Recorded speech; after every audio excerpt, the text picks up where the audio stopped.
A little early. Just gonna say hi to the people. Let some people gather. A little early.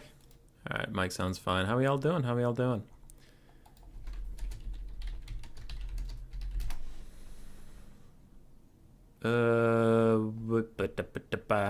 Gotta post the thing probably just in my Discord, since every other Discord got another video posted from me today. It was a pretty big one, so I kind of want to leave that one at the top of their feeds, because live streams are cool but not the most popular. All right, done. It's posted places. Should I ping everybody, or am I just being shitty? Yeah, okay, I pinged everybody. Nice. Nice. Hyped. Hey, Patrick. You started early. I did start a little early. When it's not my tournament, here's a one, if you're ever gonna do YouTube stuff, hack, and two, a human boy hack is if it's my tournament, I'm scheduling it on the hour, because I usually start them on the hour, so it's 12 o'clock noon. I can start it. I know when I start it, and this isn't shade. But whenever it's not my tournament, I'll schedule the stream for like 12:15 or 1:15 or 15 minutes after it's supposed to start. Because if it's not my tournament, I have no control over if shit goes wildly wrong, or if someone overslept, or if, check-ins aren't going well, or like they forgot to put up maps. Like, if shit goes wrong, it's outside of my control. So I always put my stream 15 minutes after when it's someone else's tournament, just like for that buffer zone, for that little bit of just in case everything goes to absolute shit, I have time to pivot, I'm like, okay, this tournament's looking like it's not going to start for another hour. I'll start off the stream and do some quick battles or something, but it's not like start at 12 o'clock noon and then you sit here twiddling your thumbs and then you're reading messages from the tournament host and he's like, yo, my kid just threw up in the back of my car, or like my house is literally on fire. I'm like, so we fill in time. So yeah. Do chests of Chaos Knights are still hindered by their horses? Do they attack correctly now? I tested a little bit of that. I answered someone in YouTube chat in the comment section about it. Chaos Knight charges are better. They still feel not as crisp as most other cavalry units. Something about Chaos Knight still feels a little off. I think it is the horses thing. But charges and cavalry charges in general got better, and Chaos Knights felt that too. So they're better than they are in 2.4, but they're not perfect yet, if that answers your question. But yeah, they still feel a little janky. I don't really have the vocabulary to understand why. It's just like, when I use them, they feel like they don't do as much as they should. Drugs are good. Okay. Hey, Mr. Casual. How y'all doing? People working on Good Friday? Yeah, I had work today. So today's tournament for Cool Umbrella's Friday Night Fights.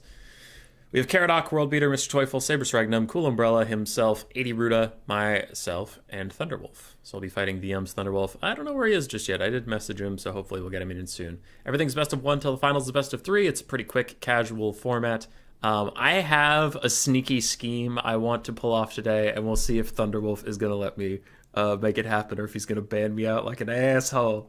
So we got that. My tournament favorite today is, of course, myself, because I have sneaky schemes, and therefore I am the best video gamer that has ever lived in my entire life. You don't like me, you love me. It's true, Goji. Goji, if you remind me, I will send people over to your stream, because I know you have a stream coming up in an hour into yours-ish when we're done, and I'll send them your way. I saw you post that you'd be streaming soon, and I'm like, oh, you poor bastard. Umbrella got me on his Friday Night Fights. Also, YouTube is buffering. Is that my problem or YouTube's problem? Looks like it's YouTube's problem. Okay. All right, I got Thunderwolf here.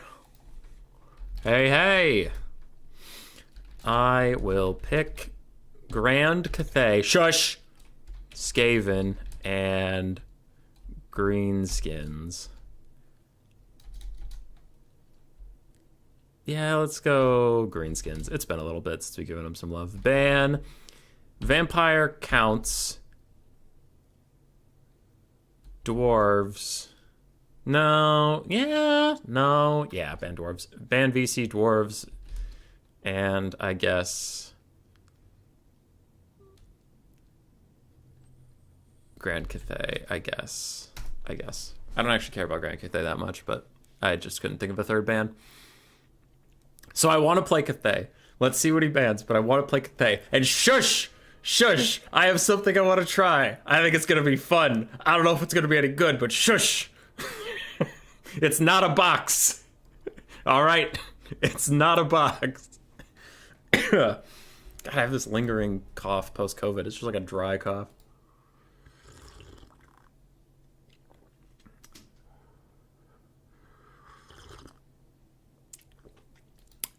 Dude, no, I got an idea. You're gonna love it. Hey, you're gonna love it.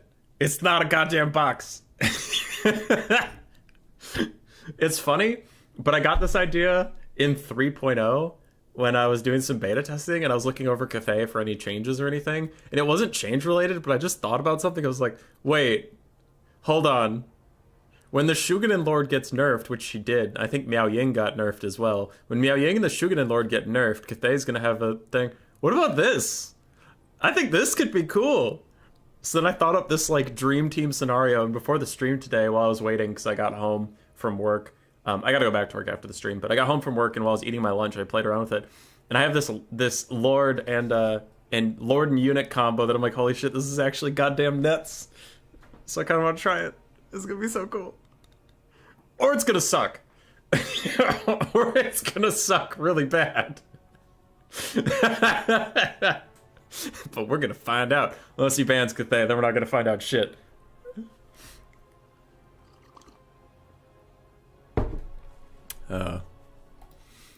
Long COVID fun, yeah. We are updating the mod soon, otherwise I would wait. Oh, Goji, I see. Goji, did you hear the fun secret news from Umai's? I hadn't told anybody else. Dark Elves band Skaven. Grand Cathay, baby! Let's go! Yeah! Alright. Anyway, they got nerfs. Harmony got fixed. Harmony did not get fixed, and I think Cathay got buffs, if anything. Are you doing Cathay Rush? One version of it, yeah.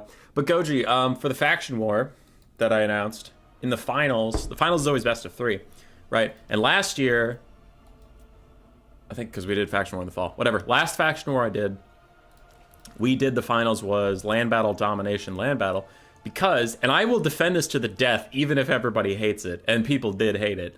I think a faction war can be lame if you get dwarves versus skaven in the finals, right? And the matchup is so super one-sided and terrible that I needed to think for a second. Yeah, if the matchup's one-sided and terrible, then it just sucks. But domination is a different meta.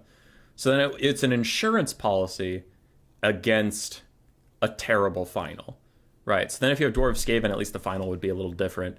Even if it is a 2-0, then it's not just like the same game twice in a row.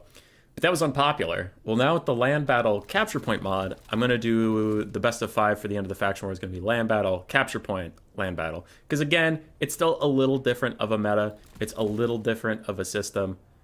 And just can shake things up in case of a really bad matchup. But anyway, I just thought that you would find that fun. Oh boy. Okay, so I have the unit combo I want, but what now?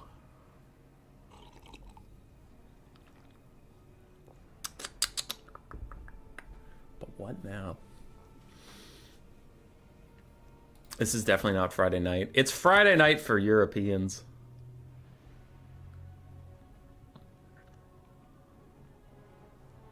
What is the point of not using Brett formation of triangle on Cav units?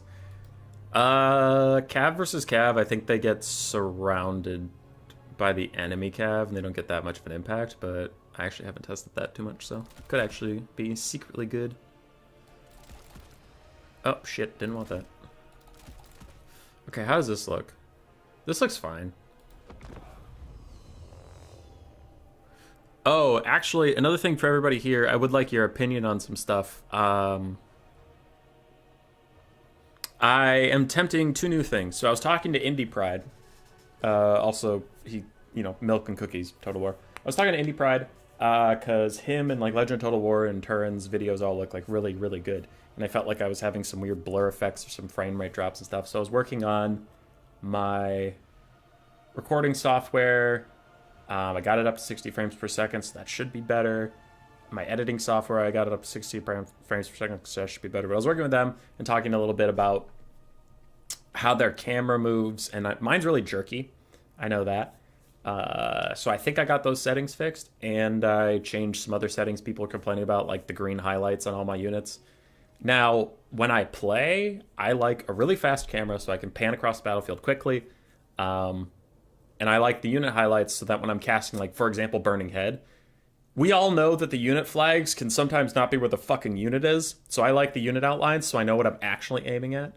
For this stream, I am trying out the new camera setting and the non-highlighted stuff. So do let me know how you find that. Also, it's best of 1 till the final, so I actually technically don't need this screen. Hang on, I can just do this screen. Because we don't need the scorecard when it's 0-0 and someone's going to win or lose. So, there. I'm just getting the blocker back in position for next game. But, yeah. So, do let me know how you feel about the camera and stuff. Hopefully it's less like, jerky and motion sickness inducing, just because I had the camera how I like to play, not necessarily optimized for the viewer experience, so we'll see. Thanks, Human Boy, for the video detailing changes. I know you showed us Tomb King's Chariots going through state troops. Can you show us Heavy Cav doing the same thing? I can maybe make another video about it, yeah. They don't do as much damage as Chariots, but, I mean, depending on the Cav, right? But, in general, it's fine. So, the combo is these fucking guys. So, I was looking at the Lord Magistrate, the Alchemist, and the Astromancer, all on horseback, are actually super cheap. And this guy could throw out leadership and melee defense. This guy could throw out charge bonus and melee attack. Like, sorry, he can throw both those on the same unit. You can throw Curse the Midnight Winds down for less melee attack and less armor on the enemy, because Jade Lancers don't have armor piercing. And then you can give the Jade Lancers 20 more melee attack, and you can give them magic attacks with plus 30% bonus damage. And I turned a Jade Lancer into an absolute slaughtering machine. So I was testing it just for some fun against Grail Knights and like questing knights and I think Demigryph Knights and stuff. And these Jade Lancers were fucking them up because they had like 90 melee attack and like 60 melee defense. And it was really funny. So that's what I want to do. Even if it loses me the game. I just enjoyed it a lot. Okay. The rest of this build isn't troll. It's what I would probably take into Dark Elves, which is what Thunderwolf took. But I just really wanted to use this Lord and Hero combo because they all together cost about as much as Miao Ying, and you know, it's fine. So we have some Iron Hail Gunners to put pressure on flying things such as like Malekith or Cold Blood Knights or something. 2 cannons to force them into me, but also to deal with Scourge Runner Chariots a bit. A front line of Jade Warriors to hold. And then some Peasant Long Spearmen on the flanks for a bit of a front line. But we don't have enough infantry to really make a box because I am mostly going to be running around with cavalry. Yeah, I mean, it's a pretty standard, like, pike and shot style of build, so it's not shocking. I'm mostly here just to have fun with the Jade Lancer combo, and if I lose, I'm okay with it. Alright, you. You two. Both of you. So you can see what I was talking about with the camera, by the way. It's just like, it moves much smoother now, so it's not as jerky. It also makes it slower, which is annoying for me, especially the rotation speed is slower. But I'll deal with it. And then when I highlight a unit, they have the little triangles under them, but I took out the outline because I used to have this on. So hopefully to the people that didn't like that, it's a little easier on the eyes. All right, ready, good luck, have fun. Thunderwolf has been very patient with me in my ramblings. I haven't checked chat in a second, but my opponent's waiting on me, so I'm going to get going here. All right, what do we have? Malice, Darkblade. Let's put 1 on him. Oh, that's this one? Okay. Okay, shoot the Scourge Runners. And yeah, okay, you can shoot at Malice, sorry. You can shoot at this. Actually, I do want the Lord Portrait on. That was kind of nice. It was a change that when it happened, I thought it was stupid, but now that I've had it for a bit, I'm like, oh, actually, that's kind of pog.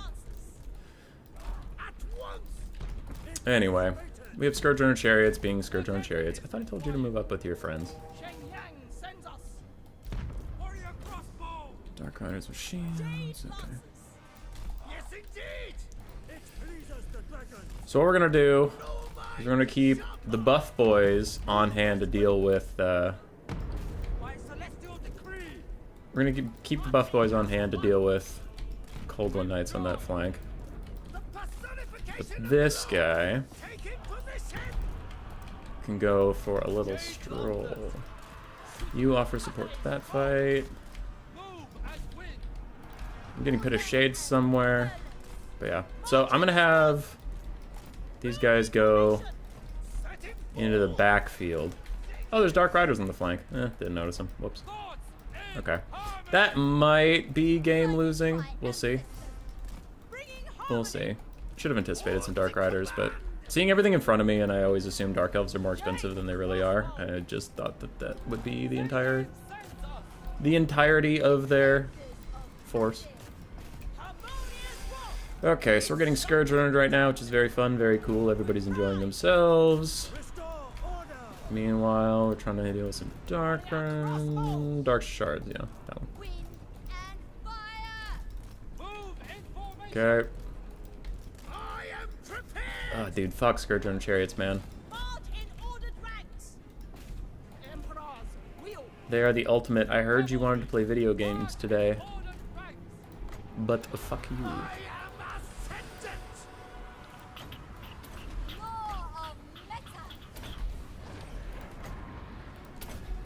Alright, so they're just running away, which is really dumb and annoying.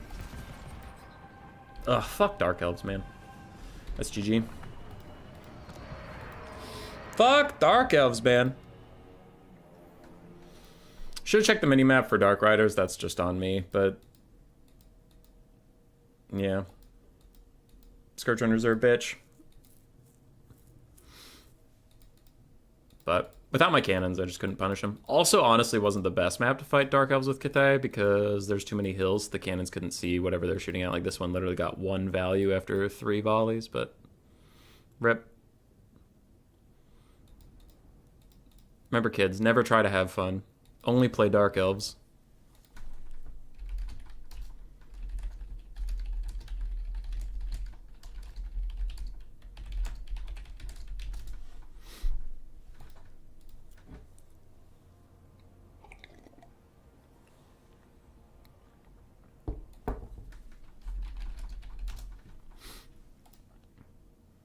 Can everyone join? I mean, the tournament already started, but you could have joined before that.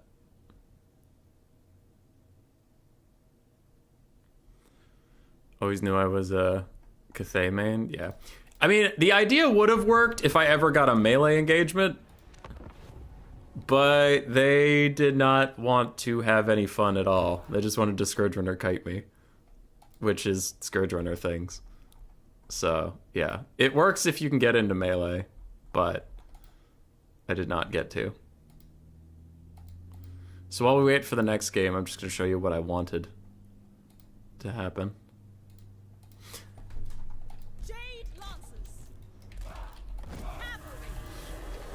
Meep. So the combo I was trying to do, but then I forgot that Dark Elves are just pansies, is... if you just put everything on a Jade Lancer... oh, whoops. I just buffed my Astromancer, but you get the point. So 90 and 62 for melee stats, and then your enemy gets minus. So it's 12 melee attack versus 62 melee defense, and 90 melee attack on them, and they just fucking roast these questing knights, and they're still full HP. I think it's really fun. But obviously this doesn't help you at all versus Scourge Runners, because you need like a net or something to hold them in place. But, yeah, it's fun. So take that, questing knights. But, yeah.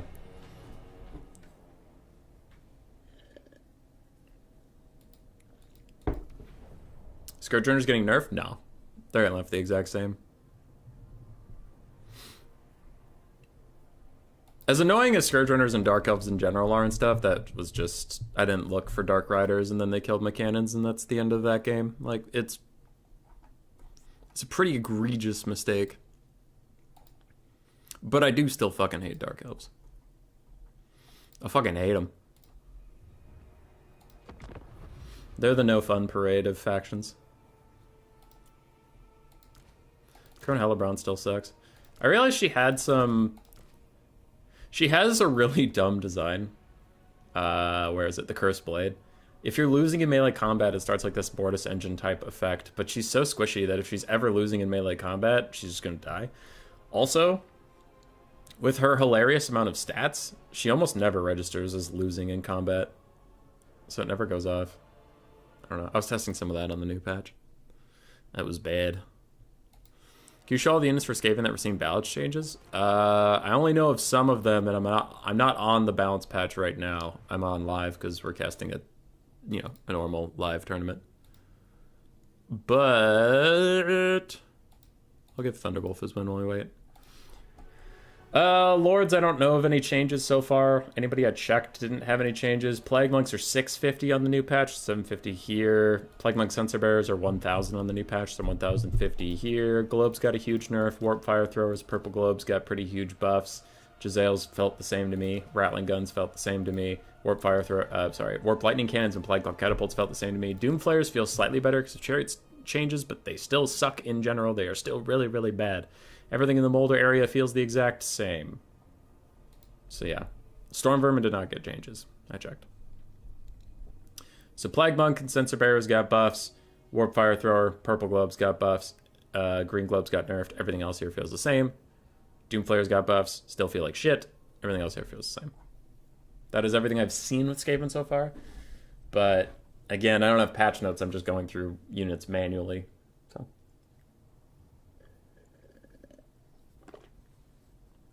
Yeah. In the tournament bracket, we are out. Thunderwolf moved up. Waiting for Cool Umbrella and 80 Ruda. Over. Saber's advanced, so we'll cast whatever semi gets ready for us first.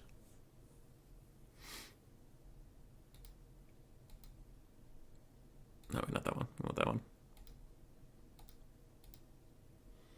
Are you out of the tournament? If no, you could go cast Slaanesh and Counts next. Yeah, I'm out, unfortunately. It's best to wait until the finals because it's more of a chill format. Marathi buffs? I actually didn't check. Is the shooting issue? Yeah. Is the shooting issue fixed? Define fixed. I haven't gotten to play too much with ranged units because I need a human opponent for that. Like, AI are just going to walk in a straight line, so it's pretty easy to shoot them. But a lot of units feel more responsive and just better in general. Wondering if Warp Lightning Cannons got any changes since the Luminar got buffed. Are they used a lot? They did not get changes, and they are not used a lot because they are pretty bad. They miss a lot, and then even when they hit, it's not a crazy amount of damage. So, no, they're unfortunately not used a lot right now. They were at the end of Warhammer 2, but not recently. Hellebrand's Mortis activates on enemies that are losing, not if you are losing. Really? Somehow that's even worse. Yeah, again, I was playing around with it on the new patch, and it just sucks. Affects enemies in range. Affects units if losing in melee combat. Oh. That still sucks. God damn, Hellebrand. 20% spell resist for 200 gold. Fucking oof, my dude.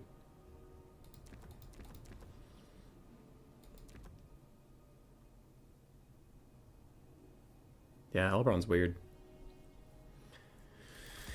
I do think Malice is still going to be really, really strong on the new patch because nothing changed about him.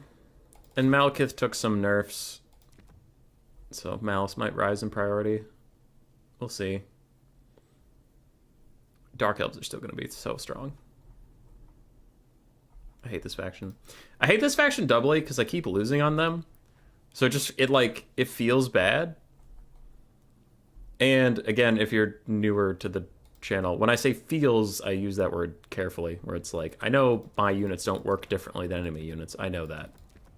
feels like they keep losing for no reason. But then when an enemy uses them, it's like, oh, I can't win, GG. Because I lost to Caradoc recently, Dark Elves versus Lizardmen, and he had triple horned ones, and he heal capped them and stuff, and that was annoying. But I had shades, and my shades like legit wouldn't fire. There were horned ones that my witch elves would rampage, and it's like, all right, they're standing still, they're rampaging, easy clap, guys. Shades, shoot them in the face, and the shades are like, we just don't know how to shoot our crossbows. Do I pull the trigger? I'm like, shoot! And they're like, what? But how do we? But that sounds really hard. I'm like, shoot or you're all gonna die! And they're just like, you know what? Let's just not fire. And then they all died. And it was like, all right, fucking great. And then I see Alfredino versus Bjorn, that replay I cast of Dark Elves versus Vampire Coast, and Shades are shooting all the time into depth guard and killing them, and firing on animated hulks and rotting Promethean mobs and killing them. And I'm just like, oh, it must be nice, man, if your Shades fucking shoot. So, I don't know what's up with Dark Elves. I just hate this faction, man. I hate them. They refuse to work for me, but then whenever I play them, it's just like, oh, they're unstoppable. Oh, God. Ugh. Ugh! Despair. Especially fucking Scourge Runners. Scourge Runners are such limp dick, man. I hate them. It's like, hey, let's take the worst parts of Wood Elves and put it on Dark Elf roster. I hear you wanted to do something. Haha, get wrecked, kid. Fucking Scourge Runners are just gonna run around and half health all your cavalry before you ever get to get an engagement.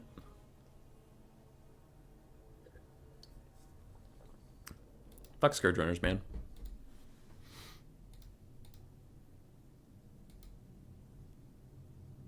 Alright, where are we at, people? It's best of one. I'll message Umbrella and see if he's done with his game yet. Or Caradoc and World Beater.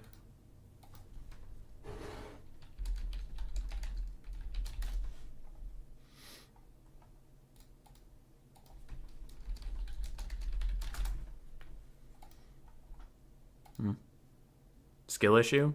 Yeah, a little bit. What changed on Flayers? Just chariot changes. They are chariots, so they benefited from the chariot changes.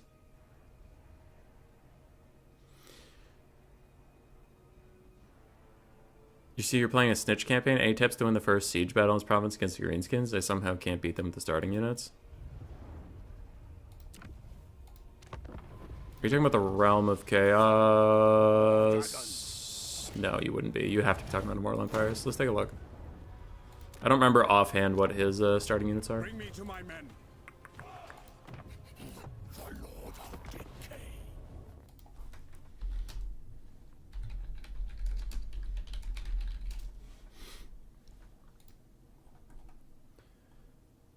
What factions would you recommend to a new player to getting into Domination? Probably undead ones. Undead or demonic, because in Domination you want your units to die when they're done. Because if they rout, then they come back and they're not getting back into your reinforcement pool. So they're just kind of cluttering up your battlefield, and then you have to make them retreat, and it just takes a ton more micro and a ton more time. So probably want demonic or undead units.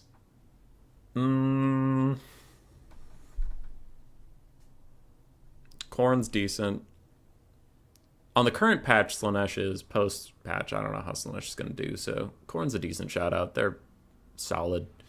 Nurgle's getting some buffs too, so probably one of those two as far as domination goes, just because you want the demonic crumbling. We'll see how bad the undead nerfs hit the Vampire Coast.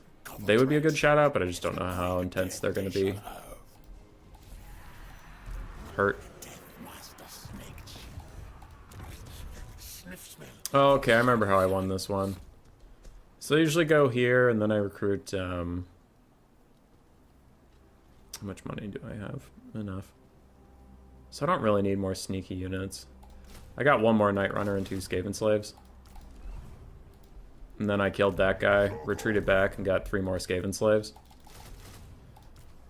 And then with that, you can usually assault the front gate with Skaven slaves that you just don't give a shit about. Any of your visible units should all be deployed on the same side, and your Poison Wind Mortar can hurt any blobs of greenskins that appear on the walls and stuff. But I had snitched the Eshin Sorcerer and the 2 Gutter Runners that are invisible. I had them go in a separate route where there were no greenskins defending. Took some back caps, distracted them, and then when their force separated out, I would just have snitch in the invisible units, run around and like gank idiots. So if the greenskins come walking through a choke point and there's a lot of them, I would run away and push up with my main force. And then when the greenskins would separate out a little bit and like there was a straggler, Snitch and these 2 gutter runners would just jump them. So I use Snitch and his caster as like a weird assassin hero squad running through the fields. But yeah, it was definitely a bit of a guerrilla warfare. I couldn't just like straight up fight them 1v1 and beat them. All right, we have our first semifinal. Now that distraction done. Cool Umbrella did advance, so it's Cool Umbrella versus Thunder Roof. Thunder Wolf. Nurgle's hot. Yoga Studio, spectate, 1, 2, 3, but I am going to pull up a blocker, just in case.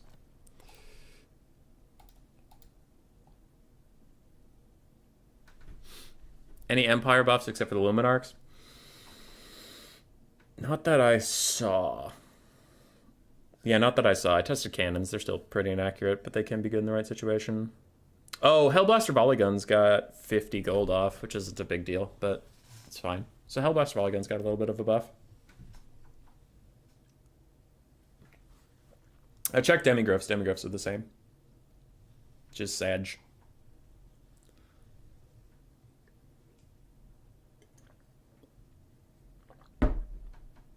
Just pick Ogre. Yeah.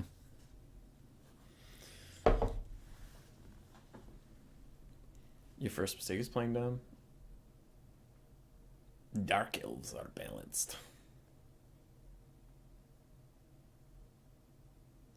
Why does Queek have a beard? Because it's funny to make him into a dwarf-looking character because he hates dwarves.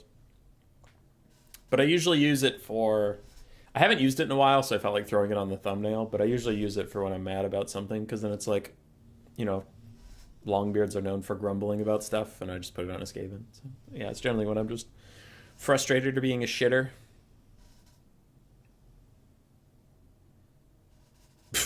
Jeremy.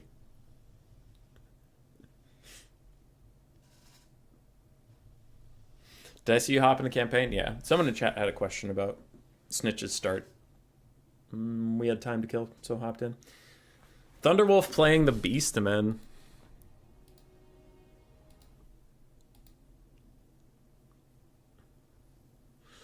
So Cool Umbrella went Skaven, Dark Elves, Nurgle, banned Dwarves, Ogre Kingdom, and Empire. And Thunderwolf went Beastmen, banned Dark Elves. Alright, so now Thunderwolf goes non-Dark Elves. I see how it is. Who's the artist? His name's Ragnar. I don't know what his real life name is. But he worked with me on my board game. I worked with like 20 artists for my board game, though, because I wanted every faction to feel different. But I kept in contact with the ones that were easier to work with. There's some people that were just a pain in the dick to work with, and I let them finish their faction, but then for any follow-up work, I don't really contact them too much. But yeah, have him do some channel work. He does it for relatively cheap and quick turnaround time, and he's just a nice guy, but he doesn't do like backgrounds or anything like that. He doesn't do too much scenery work. It's just character models, so it's like give and take. But good dude.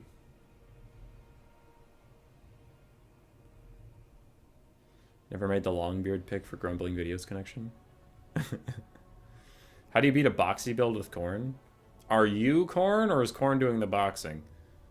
Because if you're Khorne, the skull cannons are pretty good at kiting, and then you can run them in as a chariot, or you can just use the melee chariot variant for some buffs. But mostly that chariot has really good animations for disrupting things, because it does like this cool spin that gets it away from trouble and stuff. And they're relatively cheap at 950 for the base chariot, 1100 for the skull cannon. So one or two of those is good. Valkia's Spear Sleipnir is really nice, especially if you wait for the frontline charge to just about be there, then Spear Sleipnir one part of the front line, and usually does enough damage to whatever roster you're talking about that they're going to be low in leadership, and you can route them and create a hole and then get inside the box and stuff. If you do it too early, your opponent's going to have time to rejigger things and fill the gap, but yeah, stuff like that. Marauder spam just to get some bodies out there. Minotaurs are also pretty good at killing lots and lots of stuff. Fleshhounds are always really good, but for box specific, it'd probably be those chariots with the really good animations and Valkyrie with spear. Can you drop a link to that artist? I know him on Discord. Hang on. I'll go through my messages with him and see if he posted his thing recently. Yeah. Okay, I got it. I got his art station. Here.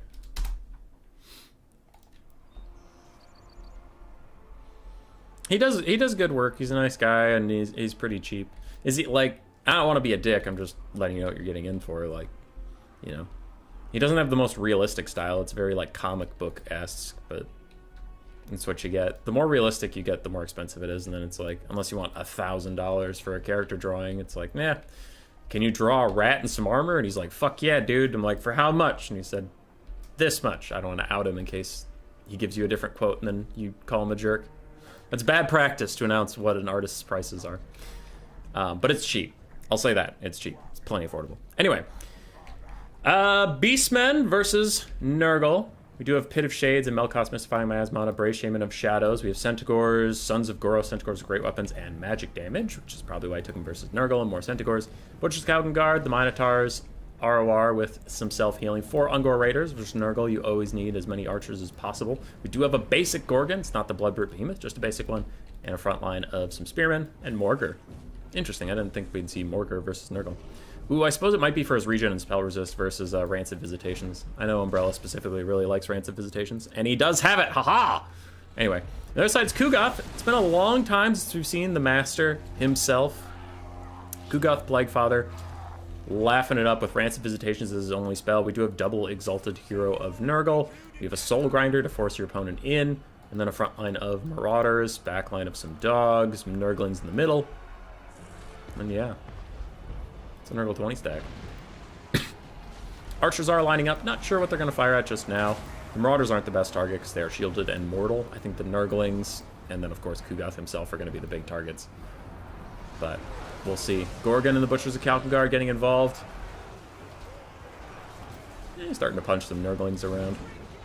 I suppose those aren't Nurglings. There's literal Nurglings. I meant like people of Nurgle. Never mind. You know what? Never mind. I'm just going to shut my mouth. Centaurs charging Marauders, but they're going to get countercharged by Chaos Warhounds, and that'll do a lot of damage to them. Rip in peace, my friends. They're going to run away now, but the dogs are faster and poison. So actually, these Centaurs might just be doomed unless they get a little bit of help, because at half HP and getting rear charged by dogs, I don't think they're going to be able to win the fight even if they turn around. Beastmen are up on the balance of power somehow. Damage value, they're down about 2 to 1. Centaurs routing off some dogs, getting chased off by other dogs and Marauders. First Chaos Spawn Summon is out. Oh, that's probably how they're up on the balance of power. And Nurgling's actually just pushing through the front line to get onto the archers, knowing that they have to shut them down or Big Daddy Kugoth will be in trouble. So we'll see how that goes. Front line of Nurgle's holding for now. Not holding the best, but it is holding. Soul Grinder's about half out of ammunition. Kugoth's doing just fine. Pit of Shade's going to eat some Marauders. I doubt it's overcast on Marauders, but maybe it is. Yeah, that's undercast. Centaur's getting chased down by more dogs, and somehow Nurgle is actually getting a bit of a mobility advantage, which is surprising. The second Chaos Spawn Summon is out. That is the involuntary one. I'm actually pretty sure Thunderwolf wouldn't want the second Chaos Spawn Summon just yet. Little too early for him. Exalted Hero of Nurgle is chasing down this Brave Shaman in the woods, kicking his ass. Exalted Heroes of Nurgle are kind of wild. If you've ever had to fight the 2 Exalted Heroes and the Sorcerer Lord of Nurgle, you will know that this is probably one of the best duelists in the game. But the Gorgon is significantly more expensive and very good against large characters, which he is on a horse. So he's going to piece out of there, and that doesn't want any more of that sauce. Dogs chasing down the last of those archers. Nurgling's pushing off even more, and I think we only have 1 healthy archer. Two-ish? Two-ish. Beastmen still up on the balance of power. They're down 2 to 1 as far as the damage value goes. Nurgling's getting pushed back. The Gorgon is still dueling it now. The Soul Grinder even joins in, but with Chaos Spawn support for 30 more seconds, I think the Gorgon will generally enjoy his time here, as he should be able to get most of the 1v1s he wants. Sons of Goros also trying to help out. But the backfield is going pretty terribly for the good old Beastmen. Nurglings and dogs are just running the show. They do have some Centaurs they need to bring back. They have Butchers of Calvin they need to bring back to help with this situation a little bit. But look like the pitchers, yes, are otherwise busy. Exalted Hero Nurgle does get isolated. This will hopefully be the end of him. And I just say hopefully because if it isn't, then this faction is broken. But it does look like he's having a bad time. Morgar is just being Morgar, doing Morgar things. Very hard to punish that lad. So Nurgle still has a good amount of bodies left on the field all around. Beastmen, their single entity squad is healthy, and some of their cav is healthy-ish, but they've lost a lot of their archers just getting chased down. Even more are going to get hit by those dogs. So we'll see if the Gorgon can really hard carry this game, but otherwise it's going to be a rough one. Fecundity is healing up the Exalted Hero that ran away. He'll come back. Can the Butchers and the Gorgon really put on a carry performance? We'll find out. Sons of Goros are going to melt these Nurglings, though, with their magic damage and a side charge. I kind of just want to see the Nurglings go flying. Ah, humanity! Ah! Alright, Centaurs do bail out some Ungor Raiders, but they're so close to the edge of the map, I don't know if it's going to be enough time to actually get them to come back. We do have more Ungor Raiders over here trying to help out, and this Gorgon is taking a lot of damage. He's trying to heal up, but he's taking a lot of damage. Butcher's Calvin joined back into the fight, clubbing away. But man, Nurgle is up 2 to 1 on the damage value. That is brutal. 7,000 to 3,500. Good God. And the balance of power is still like, could go either way. Which is kind of fucked up, if you really think about it. The healing faction has twice as much damage as you. And the game's like, could go either way. Bloodroot Behemoth trying to fight against these Minos. Well, alongside these Minos? Man, we're just biffing it today. But gets a good shot on the Exalted Hero. Probably going to route him for a second time. And he'll be fine with that. He has another route left to him. Archers are here, poking down Kugath just a little bit. We have Centaurs, Morgar's fine. Shadowscaster is alive. I wouldn't say fine, but he's alive. I don't know how many more Pit of Shades he has. He might just want to use Melkoth's. Pit of Shades, it doesn't have a lot of good targets left. There's too many injured things. And Pit of Shades is not the best at finishing off stuff that's already injured. It's better at, like, taking a unit that's full health and killing it. Ooh, he does take a naked charge from those dogs, and that is a good amount of damage. He is going to get pushed off. So Ungor Raiders will have to walk up and help him out a little bit.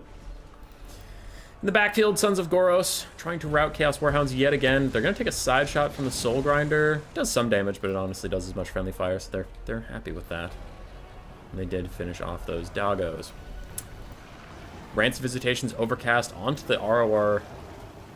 Not the ROR. Man, I am just sucking today. I am super sorry, everybody. But Rant's Visitations overcast onto the Gorgon.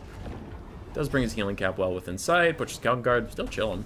They're fine. Balance Power's dead even. Damage value is still 2 to 1, somehow getting even worse for the Beastmen. I'm shocked that the Beastmen apparently have so little damage value. But apparently this game is going okay.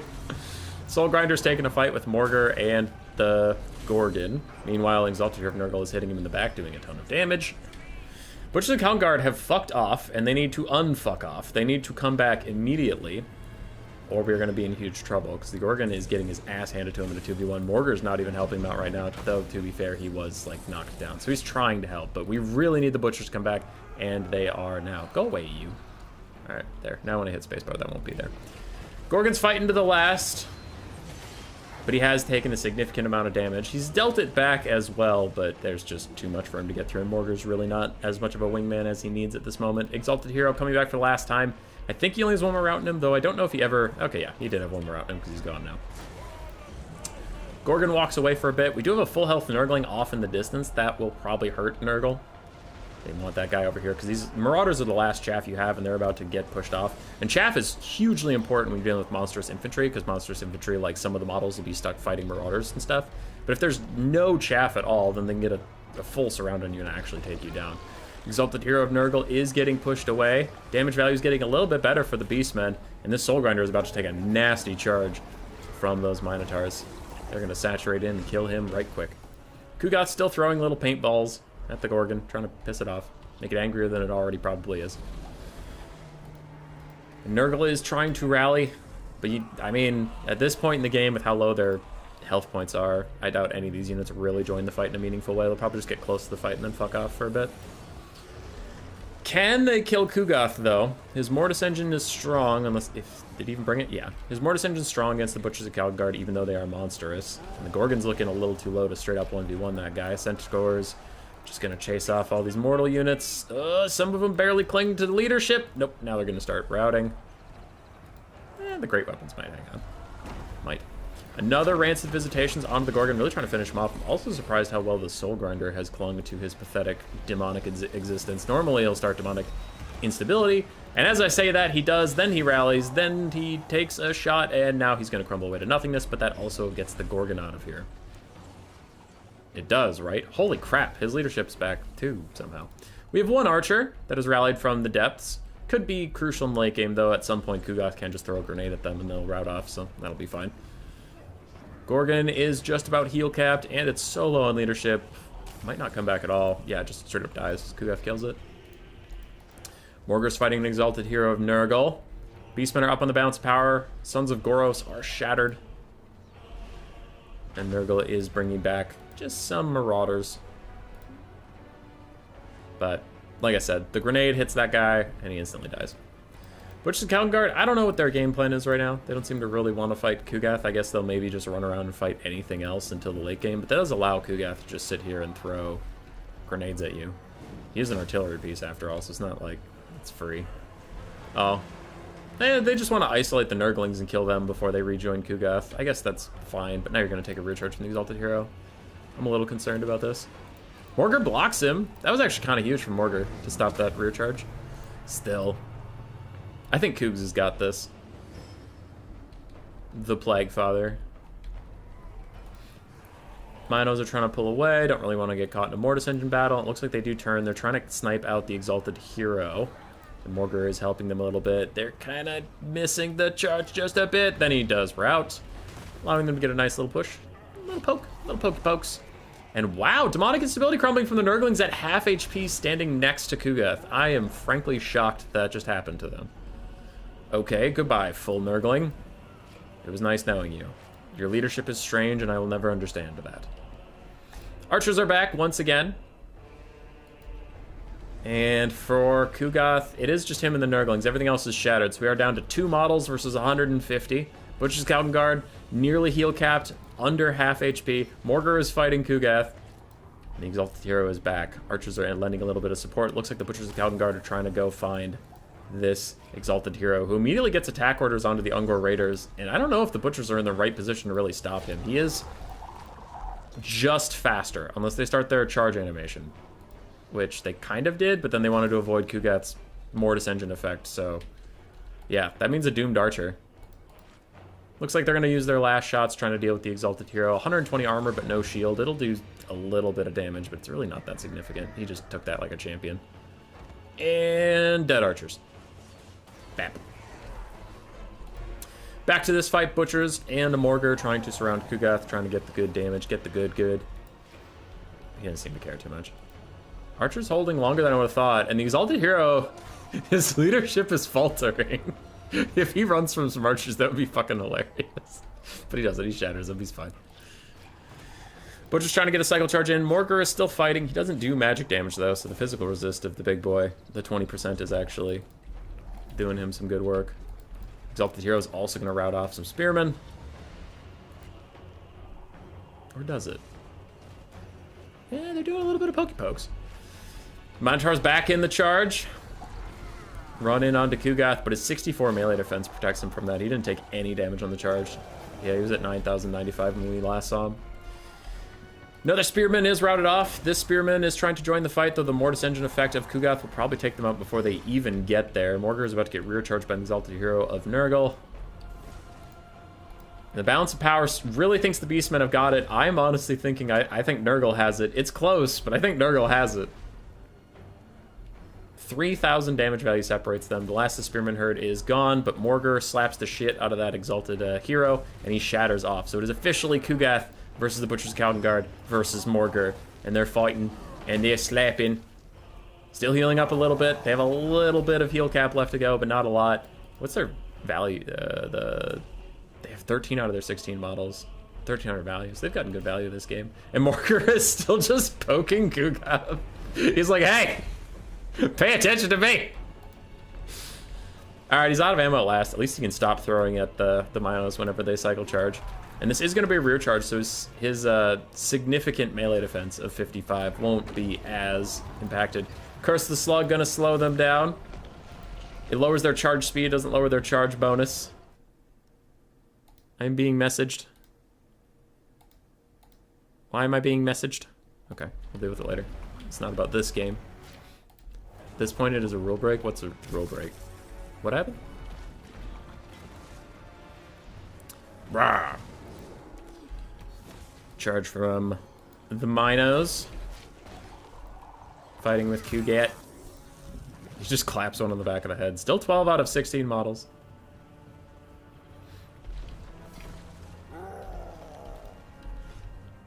I don't know, man. The balance of power is pretty convinced that the Beastmen have this, but Morgar's heal cap is within sight. The Butcher's heal cap is right there. I really don't think they have it.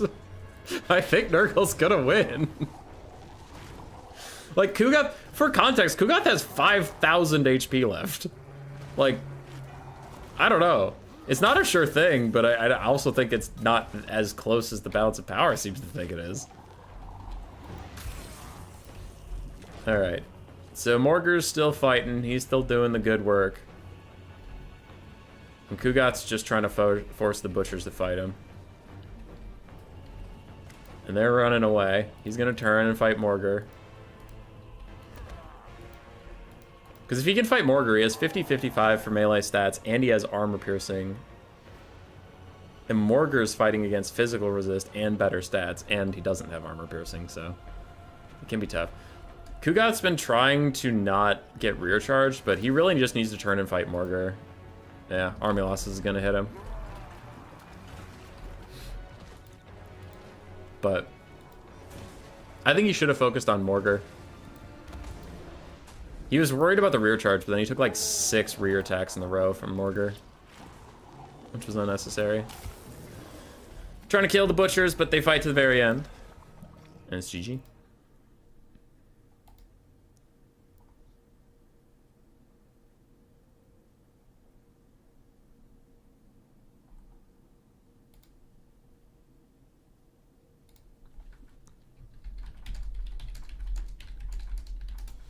Sorry, someone asked me a question on Discord. So Kugath, almost 6,000 value for him. Soul Grinder paid for itself. Exalted Heroes did fine. Dogs did fantastically. Marauders did all right. Nurglings mixed, but overall not that great. The other side, Morgar did great. Caster struggled to get value. His Pit of Shades just wasn't that useful because there wasn't anything worth Pit of Shadesing. Gorgon did well. Butcher's Calgar did amazingly. Centaurs did fine. Sons of Goros did very, very, very well. Archers struggled. They got run down by a tide of Nurglings and dogs. And then Hungry Spearmen were just there. They did what they could. GG. Morgar is in combat, so I think it's legal. Yeah, I'd have to check the rules. We'll see if Umbrella even cares. He's the tournament host, so it's his call, but I'm pretty sure if Morgar is attacking, they can cycle charge, I think. Because it wasn't like he was trying to avoid combat, he was just standing there and hitting him. Army limits, yada yada, rules of play, attack and roll. Players can take up to 30 seconds to not fulfill the attack and roll at the start of the game. Okay, not the same. Engaged in melee, chasing units, cycle charging with units of various models. Cycle charge with a single... What does not count as attacking is cycle charging with single entities. Yeah. So reading these rules, like, it's Umbrella's call to make 'cause it's his tournament, but I don't see anything in there that if he's the thingy. Morgar was attacking, so it seemed fine to me. Umbrella won that clear rule break. We're using the BBB OG rules or whatever, and I just read their attacking out loud. It seemed fine. I don't know. Let me find the other game while we discuss this. Okay, so there and that. Do I have a blocker up? Yes, I do. Perfect. So this is the other semifinal. They could start this game while we debate.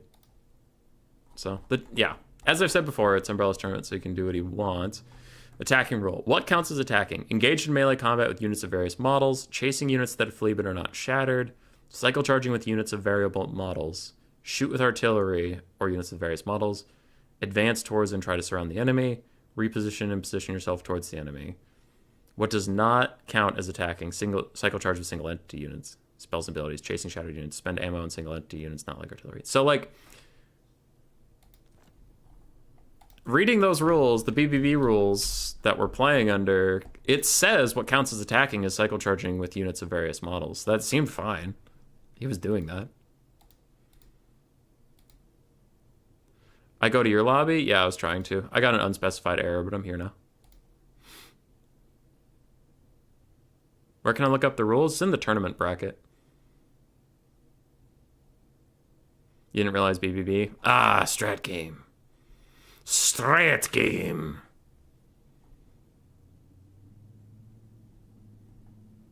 Yeah, but I am very much a spirit of the rules guy, and it felt like the Beastmen were playing.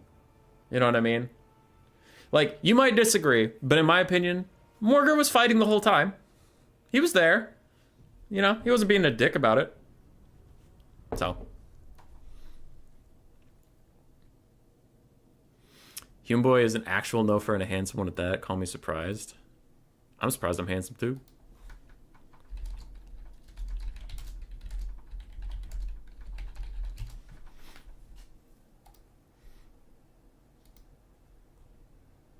Swear with Caradoc and Sabrus Regnum.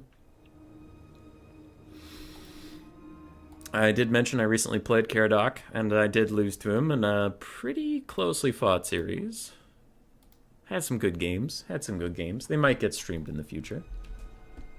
But yeah.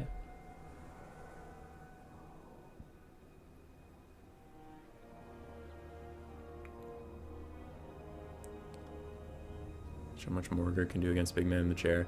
I still think the game Army lost him a little soon, and I think in the late game Kugath should have just focused on Morgar. Getting Cycle Charge in the back sucks, but you could see what happened when he wanted to stop that, right? He turned around and presented his back to Morgar, and then tried to chase the Butchers, who just walked away from him, and then he was getting hit in the back by Morgar the entire time. So I just think, unfortunately, that wasn't worth it. I think you just have to take the Cycle Charging damage and beat up Morgar.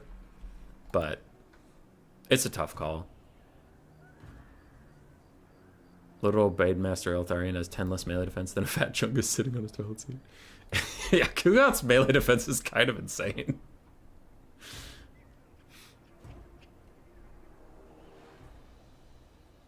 F in chat for my sweet fat prince. Yeah, I did great.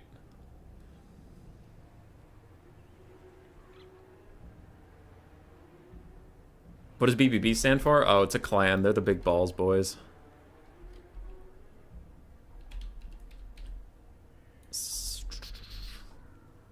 Not a common matchup, yeah. All right, so we have Tomb Kings versus Lizardmen.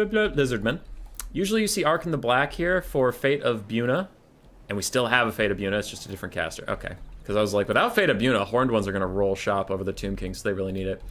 Tomb Kings versus Lizardmen. Moving forward, 2 Skeleton Horsemen off in the distance.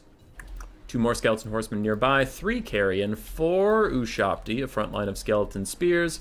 We do have a Necro Sphinx paired up with a Lich Priest of Death with only Fate of Buna, then his spell resistance and his Winds of Magic regen item. We have Grand Hierophant Katep on foot with his healing from the passive. Plus 2 cheap spells you can spam over and over again. Though, if you're taking Fate of Buna, I do worry you're going to use up a lot of your Winds of Magic on that and not get as much out of the spam. So we will see. No side for the Lizards. Do have the Umbral Tide Salamander Hunting Pack ROR. I think I saw another one. So there's 2 Salamander Hunting Packs. Bastillon with Vivification Crystal. Pterodons, Ripperdactyls, Cold One Riders, Feral Cold Ones, Feral Cold Ones, Feral Cold Ones, and the Colosson Hunters ROR Ripperdactyl Rider. Plus, we have a Salon Mage Priest of Life with Earthblood and Awakening of the Wood, interestingly enough. I think that spell is garbage, but we'll see. And Flesh of Stone. Why Awakening of the Wood if you're not going to have the life passive. Because the only reason I can see taking that is that it's cheap and you could spam it to heal your whole army. Whatever. Anyway. Vanguard flank coming in for the Salamanders, but Feral Cold Ones and Skinks are going to try and head that off. The Salamanders should be overall okay. Skeleton Horsemen have pretty bad stats, but these guys are squishy. More Skeleton Horsemen rear charging, but the Lizards in the forest are starting to reveal themselves, and the Skeleton Horsemen might be in for a bad day. Reprodactyls just trying to find a fight with these Carrion, but they can't quite manage to actually lock them down, and Carrion are infantry size. The anti-large of the Claws of the Hunters will be wasted. Ooh. He landed on some Skeleton Horsemen. There is the Necrosphinx charging in just now, so he's going to have a plethora of great targets with his anti-large and armor piercing. He's not great at clearing out hordes of stuff, but as long as he's surrounded by large models, at least we can guarantee he'll get some good hits in. More Rippers are trying to join the fight. The Salamanders are still scuttling away for dear life, trying to get away from these Carrion, and their other Salamander brethren are going to just try and protect them at that. Tomb King's getting saturated into the front line, and I think we have a Fate of Buna coming in for the Clawstone Hunters already. We'll see if the Slann has... he doesn't have regrowth, so I guess just Earthblood or something to save them.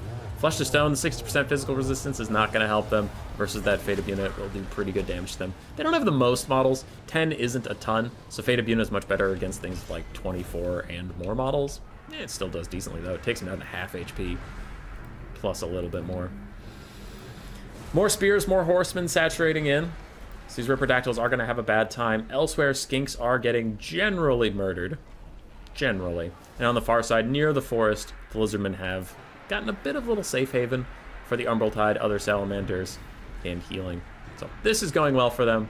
That's going okay, but the further south we go, the worse it's looking for the poor Lizards, including their Coloston Hunters. Unfortunately, in the bad part of the fight, so they're going to want to get out of here. They do have 9 out of 10 models. That means they can heal up plenty. And they'll be largely fine. Tomb Kings are up about 500 damage value. But the Lizards, they did bring their super heavy heal build with a Salon of Life and a Revivification Crystal. I lost the game to Caradoc on Lizardmen recently where I had 4,000 more damage value. And I lost because they heal capped 3 horned ones. Those bastards. Healing's busted. You can't change my mind. Anyway, what is this? That looks like the Bound Swan Banishment. Yeah, Banishment, let's see where RNG takes it. It is hovering on some skeletons right now, but it looks like it's going the opposite way, so those Spearmen will be safe for another day. Ushapti trying to fight against the Revivification Crystal that is tanking its own right, and the Necro Sphinx is just getting pummeled by anti-large fire damage. He does not have fire weakness, though. So at least does that, but still, anti-large hurts. Oh, there's a full health Ripperdactyl over there. Bounce power slightly in the favor of the Lizards. I would honestly tend to agree at this point. They're just firing out of those woods. Alright, Skeleton Horsemen and Ushapti. They will lose this fight eventually. There's Feral Cold Ones and Ripperdactyls, so that will go to the Lizardmen over time. Though I'm hoping that with all those expensive melee elements, the Tomb Kings can get into melee over here, because if you look at these 4 units, 2 of them are Salamanders that don't want anything to do with a melee fight. Colden Riders are going to fight a Necrosphinx for a bit. That'll be tough for them. I wonder if we have another Fate of Eunuch that could be cast onto them soon. But looks like we're going to just focus on the Incantation of Protection. 40% more physical resist versus non-magic damage fireballs. It's good. But again, the Tomb Kings are really going to have to press into this forest and take out those units before all the Ripperdactyls and stuff get to come home. We'll see how well they can do that. More Tomb Kings streaming in towards the forest. We'll get a bit of a forest battle soon. The Colden Riders are having a bad time fighting our friend the Necrosphinx. It's not exactly shocking. They want out of there. We'll see how far the Lizards can kite into the forest. Are they allowed to camp the edge of the forest like that? You can have units in the forest, you just can't have your entire army in there, and like this is going on, and this is going on. And they got pushed into the forest by their opponent coming to them, so yeah. It seems fine to me. It's not that you're not allowed to interact with forests at all, it's just you're not allowed to sit in them like a little bitch, whereas the game's going on. It's like this, they got chased into the forest, so it's different. No Roomba for Katep? Yeah. I think he just wanted to make him cheaper. I'm still kind of curious we haven't gotten a Fate of Buna onto these Coldwind Riders. Maybe it's just another the Wind's magic and he's been spamming it elsewhere, but that was my partial concern for this type of build, where it's like, well, this guy wants to spam, and then this guy's a really expensive spell, and they're kind of anti-synergistic. But if you could kill off these Coldwind Riders, I feel like you'd have a lot easier time just chasing down all these ranged assets in the forest. And the forest is going to hurt the Lizardman player too. His Ripperdactyls plus his Cold Ones are taking debuffs in the forest, whereas the Tomb Kings have more infantry. So the Tomb Kings are actually going to fare better as far as the forest debuff penalty goes. So retreating into the forest isn't actually helping the Lizardmen any. They're just, you know, trying to get away from danger. But they are going to get pushed back. Coldwind Riders are officially knocked out. We'll see what the Lizards can do. Edge of the map is also nearby, so if you could get an opportunistic route from this Necrosphinx running after the Umbral Tide, right? If you route him, you could walk him off the map pretty easily. That would be a huge loss for Lizardmen. Because the Lizardman balance of power is held up by the full ammunition on the Umbral Tide and the half ammunition Salamander Hunting Pack. If they can't get it out, like if they can't get that ammunition out, look at the rest of their build, right? What's left? A very wounded RR Ripperdactyl, a healthy Ripperdactyl, to be fair, an almost out of ammunition Pterodon, Feral Cold Ones, Skinks, Coldwind Riders that are like 1/3 HP. So it's gonna be pretty tough. Skinks sacrificing their little lives to save the Salamander Hunting Packs that are just squirming away, and oh wow, there was a new Shopty summon, didn't even see it coming. Oh. This is gonna be a pivotal moment for the Lizardmen. If they can survive this pincer, if they can successfully get out of here and regroup their forces outside the forest, they'll be okay. But if these Ushapti and the Necrosphinx can just run down the Salamanders and route them off, I seriously think they're going to lack the DPS to really get out of here. We do have Carrion coming in the front side. Do they dive down onto the Salamanders and sacrifice themselves to slow them, or are they just running away from the Rippers? It looks like they're just running away, but I think they're crumbling anyway. They're going to die. They probably should have just dove on the Salamanders and held them in place. But, oh, I saw this, but, like, my brain didn't process it. They are leaving the Slann behind. He's just going to get fucking murdered. And the Salamanders can't shoot in the forest. Like, I mean, they're going to hit so many trees, they can't save him. The Slann might just straight up be dead. Maybe. The Necrosphinx is trying to chase him down. Shopty summon. I see the summony bits. Yeah, this is a summon. It's full HP. They should throw the summon at the Coldwind Riders, just because, you know, they're going to die due to desummoning anyway, so just throw them at the Coldwind Riders. But yeah, the Necrosphinx is chasing down the Life Slann. Doing some good work there. Meanwhile, a couple Skeleton Spearmans are getting picked off. The Salamanders are now trying to offer some shooting. They just can't get through all the trees.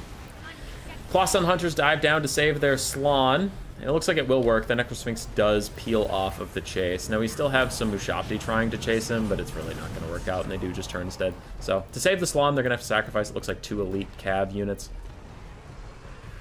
And yeah, the Salamanders are having the forest problem.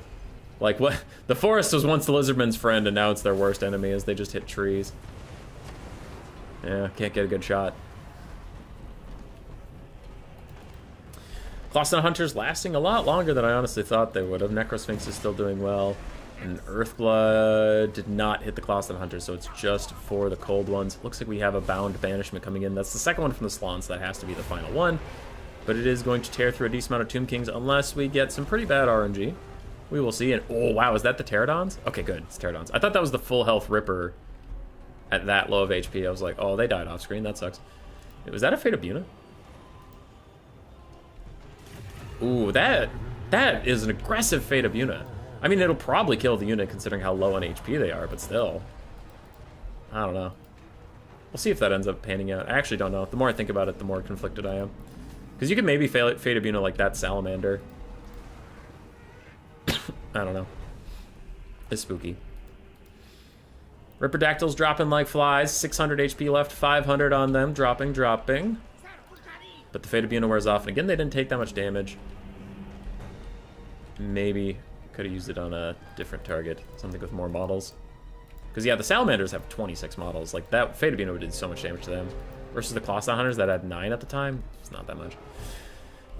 They routed all of a sudden without the cold-blooded leadership to keep them in. They might just go straight off the map. We'll have to keep up with them. -1 leadership. They'll probably rally, but it is hard to tell. More Feral Cold Ones, more Skinks getting pushed off, and the Tomb Kings are now starting to walk out of the forest because there's nothing left in the forest to kill. Clawstone Hunters are going to just take themselves all the way off the map, so I guess the Fate of Buna got done what it needed to, I suppose.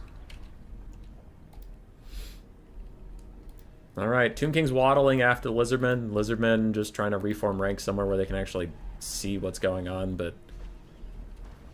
Again, I don't know if they have the bump and grind. Because the Salon isn't like Kugath. He doesn't have a Mortis engine. He doesn't even have Dwellers Below to clear out infantry.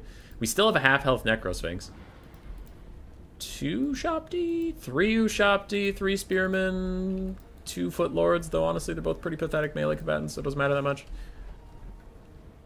For the Lizardmen, you have an almost dead, terrible melee combatant in the Pterodons. You have a healthy Ripperdactyl that's going to have to carry this whole fucking game, and you have a Bastildon.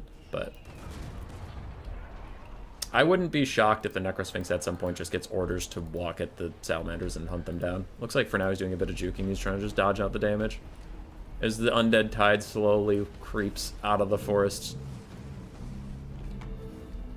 Really have been all over the place, though. Lizardmen ran into the forest for safety, and then they ran out of the forest.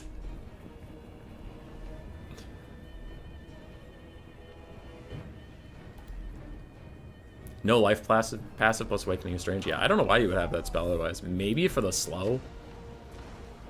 50% slow? I guess. Salamander's doing a lot of damage to these Ushopti. And the Tomb Kings, we do need some more units to really isolate these Sallies. Ushopti are going to have a bad time fighting with the Bastildon. They have armor piercing and stuff, but it's just... I don't know. It's often tough for them to really do good damage like that. Either the Necrosphinx is going to have to put in his work, because he would be good against that, he'd be good at chasing down the Sallies, he'd be good at fighting the Rippers. So, Necrosphinx has to get involved wherever he can. Spears and Ushopti are doing what we wanted. They are just pressuring the Salamanders, stopping them from being able to really participate. And these... Ooh, those are Cold One Riders. I thought they were Feral Cold Ones. Maybe the Ushopti do have to just stop and fight them for a bit. But there's enough Ushopti that they should be able to peel off those Cold One Riders okay. Ripper's in the fight, holding on. Necrosphinx diving forward. Looks like he is going for the Rivification Crystal. Just wants to take out that extra source of healing. How many casts does it even have left? The thing's been going. 2 more uses left on it, damn. But a little bit of friendly fire onto the poor Cold One Riders from the Salamanders, but they're doing their best. And the Necrosphinx is trying to chase the Bastildon, but there's an Ushopti in his way. He actually can't swing through his own Ushopti, so he's trying to like pivot around it. That's pretty funny. He now just has attack orders to go deal with those Sallies. Cold One's still hanging on to the very last. Cathay throws out yet another army-wide heal ability, and the Necrosphinx, where's he going? He keeps switching, he keeps changing his mind about where he's going. He's got to pick a goddamn direction. Ushoptis end up fighting Rippers. They're going to get shot in the back by these Salamanders, though. That'll be pretty good damage. There won't even be the friendly fire consequence, so we'll really see how much they can do here. Pterodon's chasing down Lich Priest of Death. This is okay, but, like, I don't think that guy has a Fate of Being left in him at this point, so he's kind of worthless as far as the Tomb Kings care. Another Earthblood, more healing in for the Lizardmen, really making a case that healing should probably be nerfed. They're doing their best. Tomb King's still up on damage value, and I really do think the Tomb Kings are in the prime position to win this game at this moment. I am struggling to see what deals with this Necrosphinx as he just murders some Ripperdactyls. They are getting Revivification healing, but it's not going to be enough, man. I realized something I turned off that I should turn back on. I wasn't sure what it was doing. Status effect. Oh, I do have status icons on. There we go. I just never walked. Salamander Kite. Still running these Ushopti around the map, but the Ushopti, 54 speed to 70. Yeah, the Salamanders are technically faster. Revivification Crystal still chilling. And the Necrosphinx now going to chase the Salon. Yeah, I would say of the Tomb King player, they kind of need to pick a lane, because they have done a little bit too much of this, like, Necrosphinx starts a fight over here and doesn't finish it, starts a fight over here and doesn't finish it, starts a fight over here and doesn't finish it. And the longer that they don't pick a target and actually just kill it, everything they half finish is getting healed up by Earthbloods, by Revivification Crystals, all that stuff. So that, like, they have to pick a target and just decide this one needs to die 100 to 0, finish it off, go to the next thing, finish it off, because half finishing things just isn't working. Salon throws Flesh to Stone down, Earthblood. He's got to be running out of Wind's Magic too. He's been throwing out so much crap. Ushopti get attacked by Rippers. More Salamanders are trying to kite. These Ushopti should probably come down and just take the fight with these Salamanders. You can get a downhill charge, and they can't really run away that well because of King of Catch, Scorpion Legion, and all that stuff. Necrosphinx, again, fucks off of the Slawn. I get it as flesh to stone, but you need to finish a fight. Everything's just gonna heal. If you leave it alone, it's just gonna heal. Lots of stuff left for 10 minutes in. Yeah, that's kite. That's kite for you. Cold One Riders diving back in. Pterodon's in the back, still fighting with that Lich Priest. We'll see who wins that by, you know, the year 2050. Salamander's still trying to kite around. At this point, the Necrosphinx should just dive these guys, because the Umbral Tide have a ton of ammo left. This one doesn't. Let them shoot their ammo at you, I guess. It's fine.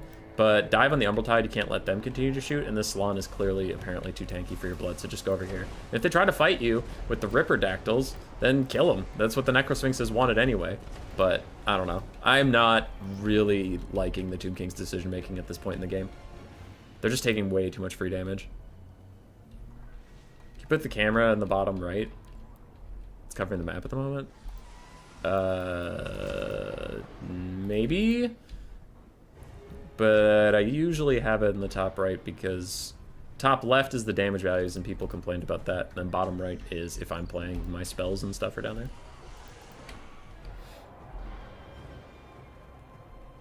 At this point, each corner has something. Yeah. There's a lot going on. Necrosphinx is chasing down the Salamander hunting pack, but it's the one that's running out of ammo. Shoptyr getting kited out by the other one. The Reprodactyls dove back in, took a little bit more damage, and they're diving out. Fucking Kotep decides to just fight a Bastildon for a bit. Can't say I blame him. Go Kotep, go. And the Necrosphinx abandons chasing those Salamanders, and now I don't know where he's going.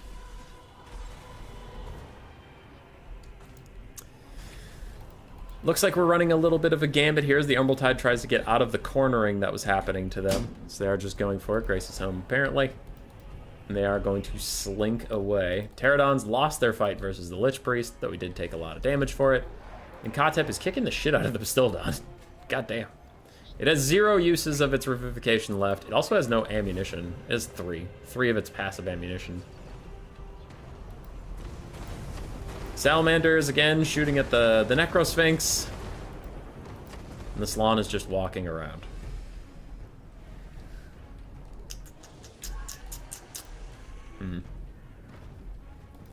Who dares ping me right now? ODM, what do you want?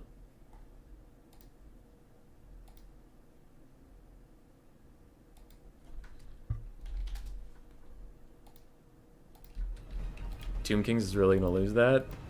Yeah, they weren't able to fully pinch him, but like, I do think this is the right play now. Is the Necrosphinx just falling around the Umbral Tide? Because you gotta kill him. The Salon's not really a threat to you in the late game if the Necrosphinx is still alive. But the farting around has lost all of the Ushapti, so you are down to just Spearmen. And now the Necrosphinx could get isolated out with some Rippers. Now he probably will be able to beat them, but yeah, it's a tough go. What does he have for speed? 68, and the Salamanders have 70, so wow, he can't even catch them. Unless he gets his charge animation, but yeah. They're near heal capped. 3 ammo left in the other Salamanders. Lich Priest is still just fighting. He's having the best day of his life. And Necrosphinx moves on to the Rippers. Gonna get some good damage on them. Nice, good for you. And I kind of hope the Umbral Tide turn and fire here, because they'll hit their own Ripper Dactyls a bit and actually deal pretty good damage to them. Yeah. I mean, still a good shot. You gotta get it out, but still. Here we go. He is gonna connect for once. And kills 1 model. Perfect. Just excellent. Meanwhile, more Salamanders moving up. The Lich Priest of Death is just like, hold on. This isn't fair. And he gets butchered. He's dead as hell. Bunch of Spearmen and Kotep walking around, trying to find something to do, as the Sallies continue to try and kite out the Necrosphinx, but it is on their ass, though it is not really connecting too many attacks, it looks like. They have 18 models left, yeah. There's one literally behind him, and he doesn't even know. He just has no idea. Kotep with the spears trying to chase the Lizardmen around. Yeah, it's still going. You left for like 10 minutes ago, and it's still... Yeah. That's Kite, dude. Some people like Kite. I fucking hate Kite. Did Tomb Kings bring Spirit Leech? No, they brought Fate of Buna and then the Cathay healing spells. Alright, Ripperdactyl's back in with Cold-Blooded and the Slaane's aura. They did fight to the very end, and now they are out of models. They're dead. This guy's still firing 2 volleys left on him. Necrosphinx is getting butchered by the crossfire from the Salamanders. He now gets attack orders to go over here, but he is starting to crumble, and he's chasing down the Salamanders that have 1 ammunition left. But the crumbling did stop, so at least there's that. I hate that chasing units doesn't work. Yeah, technically he is slower than them, so it makes sense that they can outrun him, but it is annoying when there's a model within grasp and he just doesn't do anything about it. Necrosphinx charges in, hits the Bastildon, gets some decent damage. But Salamanders are just still hunting, and I think they can kite it out at this point.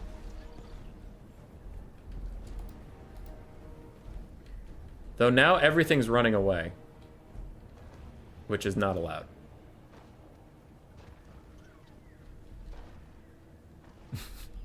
Now he turns and attacks with something, but there was a while there where he was just running away with everything, which is not kosher. Physical resist spell could have helped with fire doggos? Yeah. I think the Fate of Bunas should have been used on the Salamander hunting packs, not the Ripperdactyls or the Coldon Riders, but it's just better targets because the Ripperdactyls don't have enough models to get the damage out, unfortunately.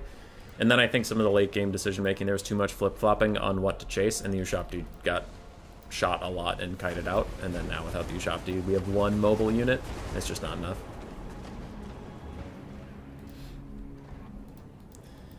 Pterodons are going to dive in. They will die to the Necrosphinx, but they're just stalling him to let him crumble a little bit. Kotep's trying to chase down the Salamanders, but at this point, with 3 Spearman units, 2 of which are almost dead, I don't think this is going to go well. Lizardmen are just running in every direction, though. They're not engaging with anything. Now the Bastildon got attack orders. Boop. Necrosphinx is dead. What's your model count threshold for Buna? Usually 24 or over. But however many Rippers I have, if it's 12 or 16, it's just not enough. It does decent damage to them, but it's not worth it. Because he could have fucked up the Sallies. Like, think of Salamanders like Skaven weapons teams, right? You Fate of Buna, Natty Boobo sharpshooters, and the whole unit straight up dies. It's a similar thing here.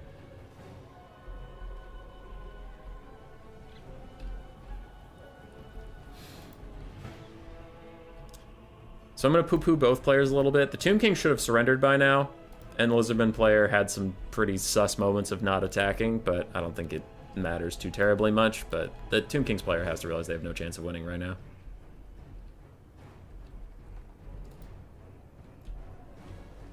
Because all you have left is an infantry blob and Kotep. No spells left, no winds of magic. Your opponent has tons of ammunition left to kill you. And Kotep's not even that good of a melee combatant, so it's really just relying on 3 cheap spear units is apparently going to kill all this stuff, and that's not going to happen. Does that Bastildon have attack orders? At first it was just walking around, then it got attack orders. But there's definitely a lapse. Faux show.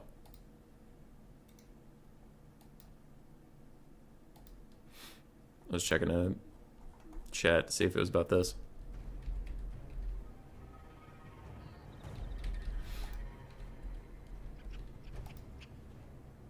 Umbral Tide just kiting out, but Tomb Kings should definitely surrender.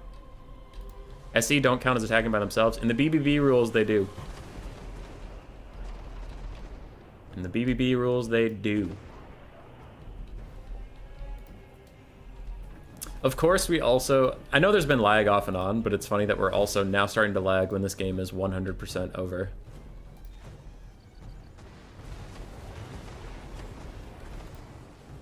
Bum, bum, bum.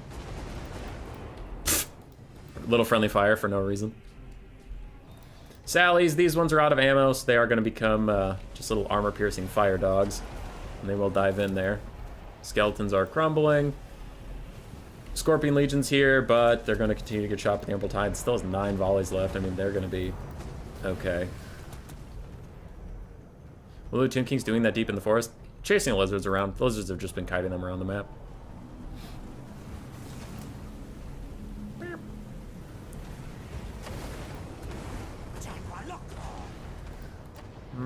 Okay. So now the skeletons got close to the Emerald Tide. The Emerald Tide are going to back off, and the other salamanders and all this stuff is going to peel for them, give them a little bit of space. Lon was fighting for a while. He's going to back out now. Scaly's trying to fight, but the Sallies, now that these guys are turning to fire, they're going to walk out. And again, I think the Tomb Kings player should probably say, just probably forfeit.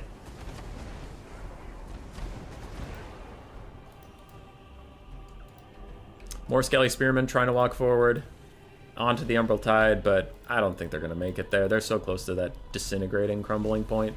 They're getting attacked by a giant dinosaur and a bunch of lizards. And we're down to 2 Spearmen in Cathay.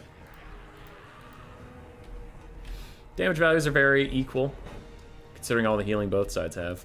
And the lag is somehow getting worse the less models there are. How is that possible? How is that possible?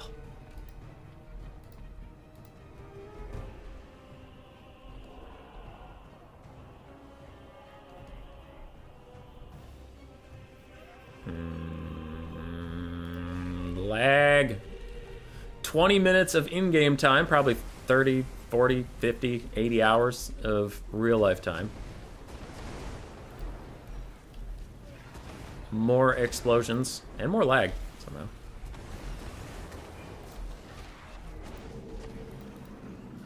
But yeah, Salamander, Hunting Pack, Skin, Cycle Charge, and Kite. Tomb Kings. If you're ever in this situation and you're the Tomb Kings, definitely FF for the love of God. Not gonna lie, VM play seems to devolve from this pretty often. There is a decent amount of dislike for VM players in the community, and they you know, your reputation is the reputation you cultivate.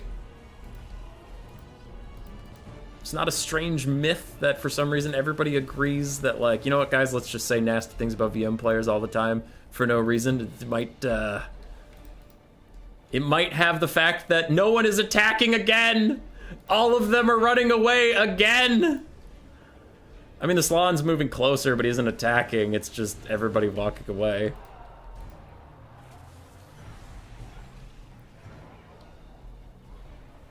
Ugh.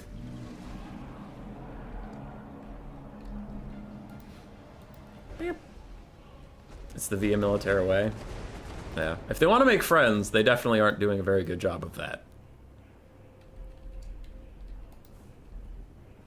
But at this point, I will say I'm more annoyed with the Tomb Kings player for making us watch this. Like, it's over, my dude. It's over.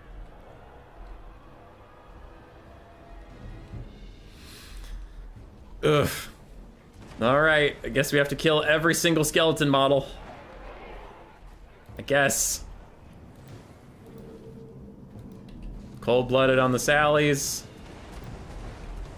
Crumbling starting for King Nikesh's. Admins probably need to clamp down harder. That's their call.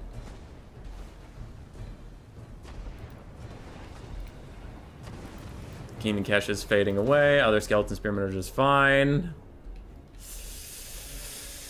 And, dude, FF? The fuck? It's over! Tomb Kings! It's over! Wasn't Tank and RTK? No? No. Bruh! Bastillodon's trying to hold back the Skeletal Tide while these guys cycle charge in melee, and these guys just kite away while shooting. Kotep's still trying to find a fight. Don't know why we're still here. Crumbling is going to take out the Scorpion Legion eventually, as Salamander cycle charge in takes up about 100 more health. Big Salamander volley onto the clumped up Skeleton Spearman.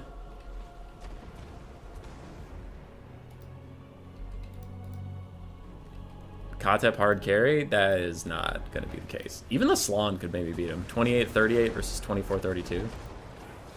Crumbling is now affecting all the units. King catches Scorpion Legion officially. Oh, they were going to disintegrate. They were negative 55 for so long. Anyway, 4 more volleys from the Umbral Tide. At this point, they're trying to shoot Cathay, which I still think is a mistake. Probably just want to finish off these skeleton spearmen. If he kills the Basti, he can get it? I don't know. Salamanders have armor piercing. The Bastillodon has anti-infantry and armor piercing and 140 armor. Cathay has 300 weapon strength. The Slann has 5,000 hit points, my guy. Slann has a lot of hit points left. How do they still have ammo? They spent most of the game running, not shooting. They didn't have any time to sit and fire. Also, Salamander hunting packs have like a stupid amount of ammo. But they normally don't just get to sit and fire like this. It's a pretty unique situation. Crumbling, crumbling, crumbling. Crumbling, crumbling, crumbling. Crimmy crambling. Spears are trying to poke at these guys. And Saber's Regnum, honestly... Honestly, dude, what are you doing? What are you doing? You know this is being streamed. You know people can see you, right? So Kotep's still trying to kite it out. Watch as he wins, and then that would be really silly. But I don't think Kotep can solo carry this. Salamanders go for a point-blank shot, just trying to damage him. And Skellies are still crumbling. Balance power shifts in the favor of Lizardmen. 3 volleys left in the Umbral Tide. Should probably just shoot the Skeleton Spearmen. And lag continues to intensify. Yeah. Slann opts into the fight. Salamander hunting packs might do more damage to the Slann in that case, but we do get 2 disintegrating, so losing the entire skeleton model. Now I imagine these Salamanders are going to walk up and point blank his ass while the Vivification Crystal tries to get away. These Salamanders have attack orders to run in while this guy's trying to get some distance. 40 versus 31, but Kotep has a charge animation, so his speed gets increased, so he's holding up there. Undead are perfectly balanced. Undead are boring. Oh shit, this could be really bad for Lizardmen. Oh, that's a lot of friendly fire. Ow, ow, ow, ow, ow. Alright, they back off. They're just gonna let the Umbral Tide shoot their last 2 volleys into Kotep. And not cycle charge him while he's getting shot at, please. Decent damage there. 1 volley left.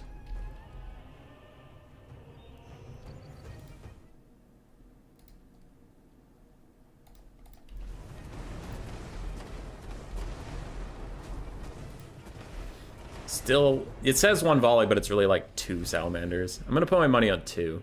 They have 2 little fireballs left in like these 2. What's your favorite faction to play in campaign? Skaven. Oh, they have more than I thought. Still. Noise. Alright, we're down to just melee units. Damage resist and leadership buff for all the Lizardmen as they dive in. Bastillodon, the Salamander's trying to saturate out Kotep. Even Slann's getting in on it. Everybody's gonna go beat his ass.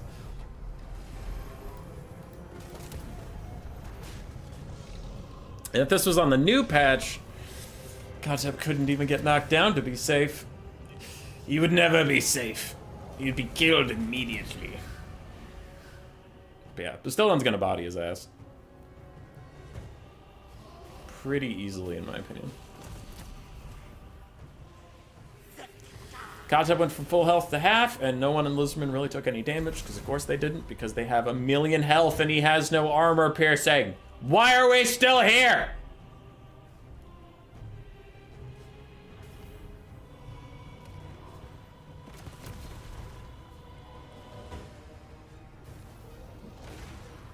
Oh, hey! I told you you couldn't wait! Kotep can't beat a Slann and a Bastillodon in melee combat. He can't beat either of them, much less both. That was dumb as hell. Alright. Riperdactyls did fine. Vivification Crystal did great. Salamanders did excellently. Golden Riders and Fireleech Bolas did well. Skinks got mostly murdered.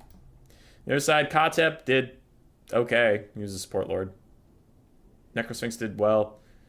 Spirit, Fate of Buna Priest did nicely. Mixed between the Ushapti and the Skellies. Yeah, and Carrion got murdered. GG.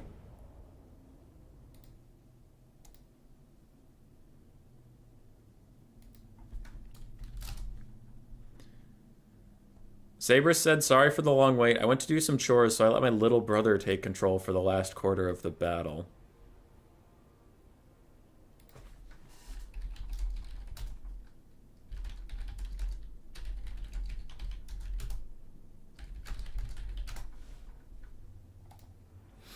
All right, it's a VM finals. I'm sure. I'm sure all the games are going to be above board and very fun.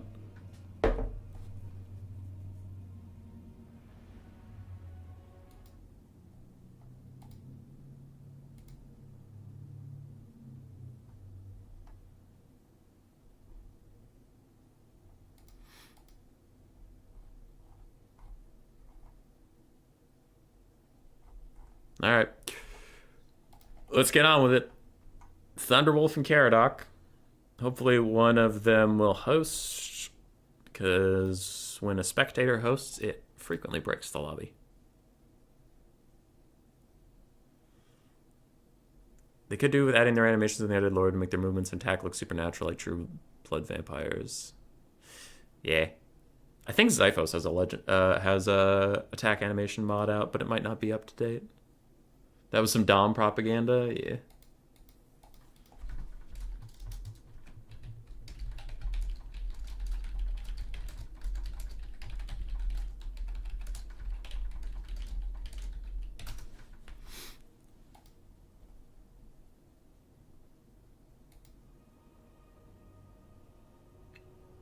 They legit hit the lawnmower, yeah. But the Bastildon is not to be trifled with if you're a foot character, man.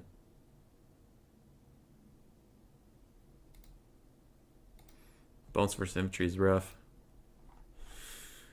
Alright, hopefully one of them will get a lobby up. Just checking some messages.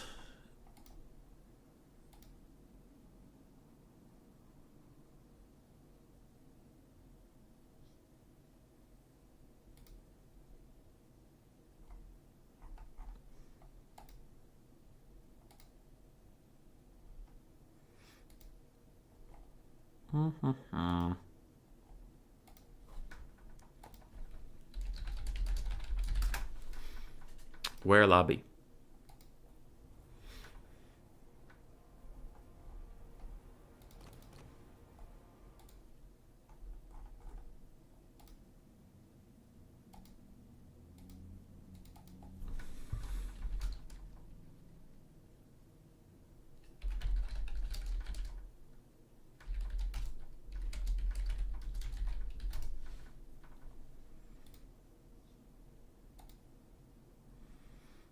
Bastillon also refreshes its own charge bonus. I do think here's some anti-propaganda against the Lizardmen. Because, like, a lot of people, it was a problem in Warhammer 2 where the Stegodon and Bastillon would refresh their charge bonuses. But man, I have seen a lot of things in Game 3 refresh their own charge bonuses while in melee combat for no reason. I mentioned it several times in my leadership videos, but there was one where I was fighting High Elves, and there was this eagle lady, an archmage on an eagle, chasing Gorich off the map and stuff. And her leadership was so wild, where like she'd be charging at -6 and then all of a sudden go to 10 because she had charging. That's legit. And then they'd be fighting, and then she would go to like -4 and then get charging again while still in melee combat because her eagle just did like a flapping wings animation. And yeah, so depending on the animation you get with some of these models, you just get a charge bonus for no reason. So it's not just the Lizardmen anymore, it's a lot of stuff. I've also seen like Ogre Bulls get it, because if one of their, I forget how many models they have, but if one of their 12 is charging something somewhere, it's like, oh, the whole unit gets it. Holy shit. Oh wait, I need to be on this one now, because you do a best of 3.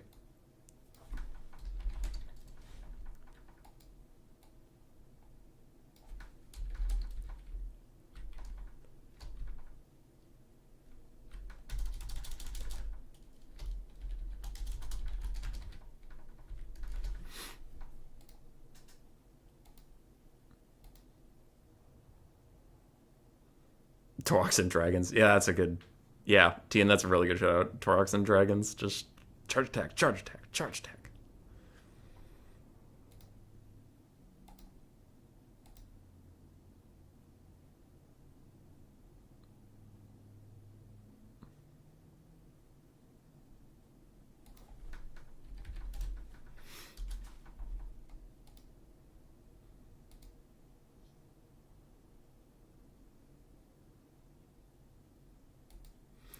You sound very funny on YouTube times two. Dinked.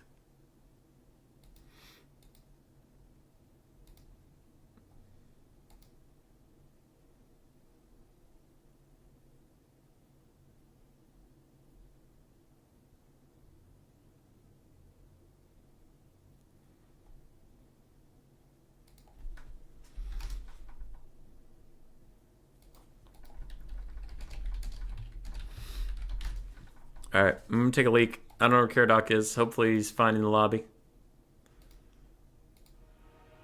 The verdict? Oh, I don't know. I didn't hear any issues. They'll tell me what's going on. I think we're just waiting on Caradoc. Beerby.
Alright, Caradoc's here. Let's go. Be neat if your undead troops had control options of living. Wait, that the living with their senses of fear don't. Greg, I am confused what you mean by that. Please elaborate.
Alright.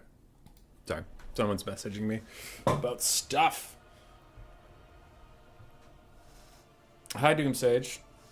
Nico Boy Blue, Rat Boy returns. I think you returned. I've been here the whole time. Literally since we last talked on stream, I've been streaming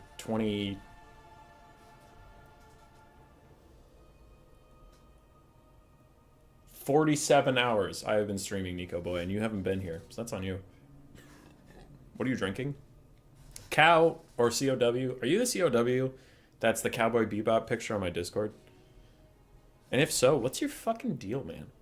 What is your deal? Okay? You're always on the Vermin League. You're always chilling out. And yet you have never given me money. You have never given me money. I am drinking a LaCroix Berry, which is sparkling water filtered through the sewer and packaged in a state that happens to also grow berries miles down the road.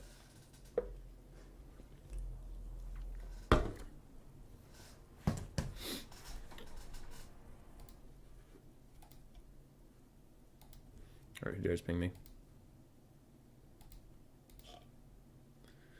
I joined the stream and found no Rat Boy. It was a very sad moment. It's just a moment. I had to take a leak and then get a drink. Unrelated, they are two different liquids, I promise.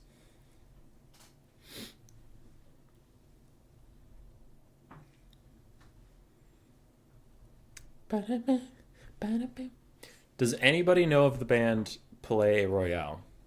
Or how to say their fucking name? Because I love that band, but their name is atrocious. It's atrocious. Alright, Thunderwolf pivoted over to Khorne. So it looks like we have Khorne versus someone.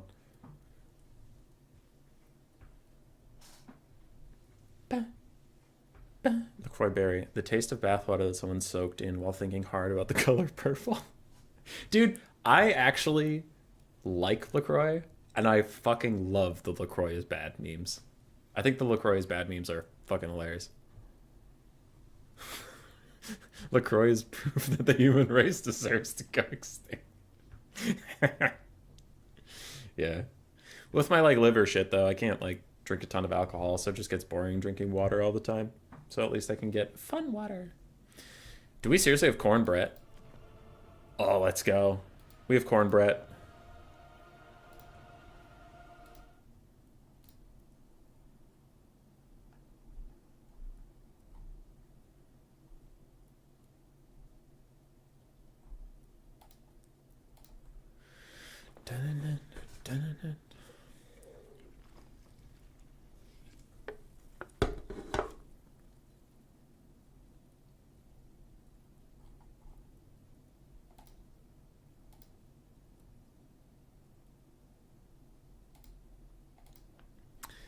Drink Coca-Cola? It's a lot of sugar. And I like candy too much. I like candy and desserts and ice cream. That's where my sugar of the day goes. Not in soda. Soda's fine, but I like other sources of sugar more. Spike Spiegel drinks red wine. Yeah, he does. Drinks Gosser. What the hell is Gosser? Gosser. Beer is the main brand. Largest, most well-known. Austria. The brewer. Okay, so it's beer. But my liver doesn't work right. So I can only have some alcohol spaced out over time. Can't have a bunch at once. How do I know it's worth it for my precious every once in a while drink? Dean Shepard, Blood for the Blood God, Grail for the Grail Knights. This is a pretty thematic matchup. Not that they run into each other all the time, but if they ran into each other, they would fight. Whereas sometimes it's like, Hiles versus Empire, how the fuck did this happen? What went horribly wrong between you two?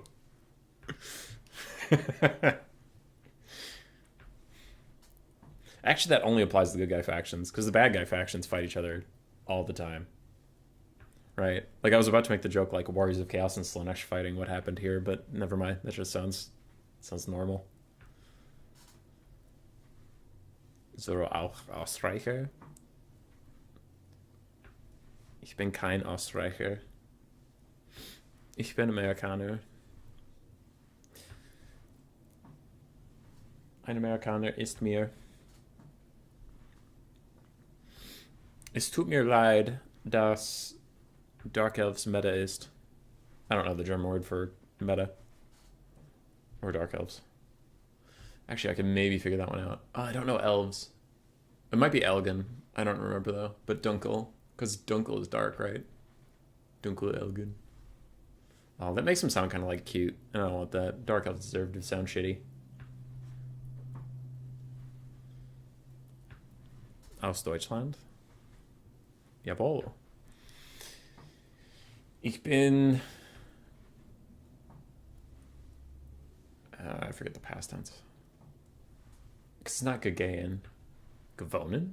I think it's gewonnen. Ich bin zum Stur gewonnen. Bremen gewonnen. Berlin. München. Wir haben ein bisschen Österreich gewonnen. No, gewonnen's win, to win in past tense. Gehen. Wir haben ein bisschen zum Österreich gehen.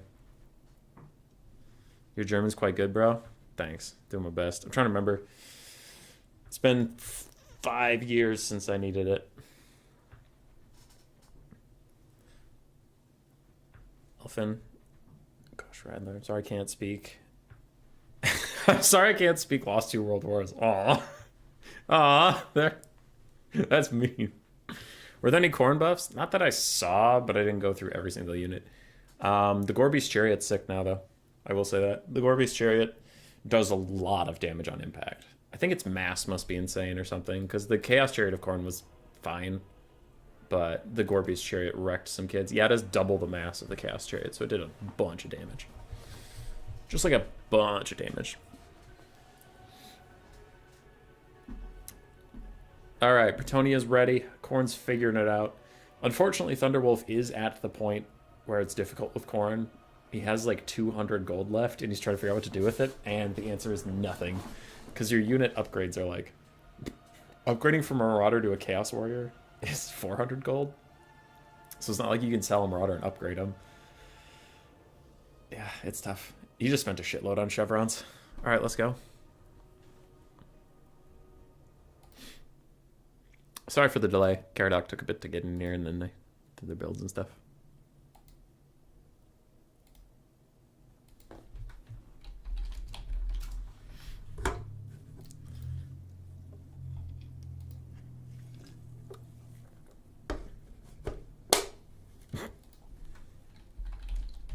Jeremy sent me a LaCroix meme. This is pretty good.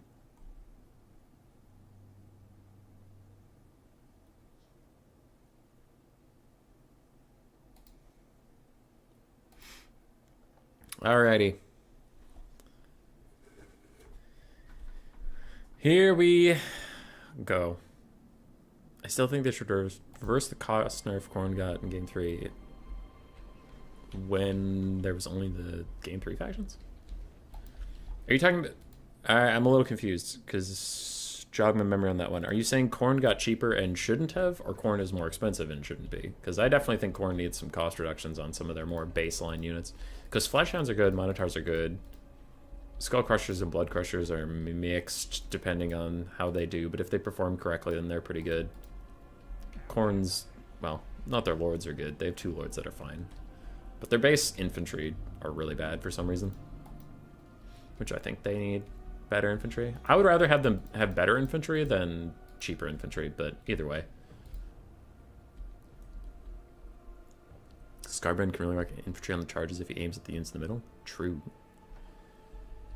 Wasn't paying too much attention pre-Immortal Empires Warhammer 3. It was a mess, and the only funny thing was the Bear Force one. Bear Force 1 was pretty funny. Oh god, we have Foot Alberic? What the fuck? What the fuck? We have Foot Alberic. That's so stupid. Why do we have... Did he not bring a caster? Okay, he brought a caster. Why do we have Foot Alberic? What the fuck? Anyway. Okay. For Khorne, we have a Chaos Fury of Khorne. Fleshhounds of Khorne. 2 Minotaurs with great weapons, 2 Chaos Warriors with halberds, 2 Blood Shrines of Khorne. I do love that unit right now. I think they're very, very fun. We have Valkia. Then we have a bunch of Marauders, some with dual axes, most without. On the other side, for Bretonnia, we have Grail Knights, Companions of Quenel's Questing Knights, ROR, that have the anti-large. Then we have a bunch of Foot Squires, I think 5? No, those look like regular men-at-arms, so yeah. 3 Foot Squires in the back, one of which is the Arwar Beastslayers of Vast Stone, which just gives them a little bit of anti-large. We have a Life Caster with Dwellers Below, Earthblood, and Flesh to Stone, 5 Archers, and then a mix of Battle Pilgrims and Men-at-Arms Polearms, plus 2 Peasants in the front. So it's kind of a weird rocket ship looking ass formation. Oh, the thrusters are moving off, but it used to look like a little spaceship. Now it's just a sandwich. A gross, gross sandwich. We'll see how this goes. Why is Alberic popular in multiplayer? He's not. Which is why this is very weird. Alberic sucks. Okay, he doesn't suck. He doesn't suck. I shouldn't be that critical. But he's not very good. I think the reason he's getting taken here is the bonus versus large for everybody, plus the leadership.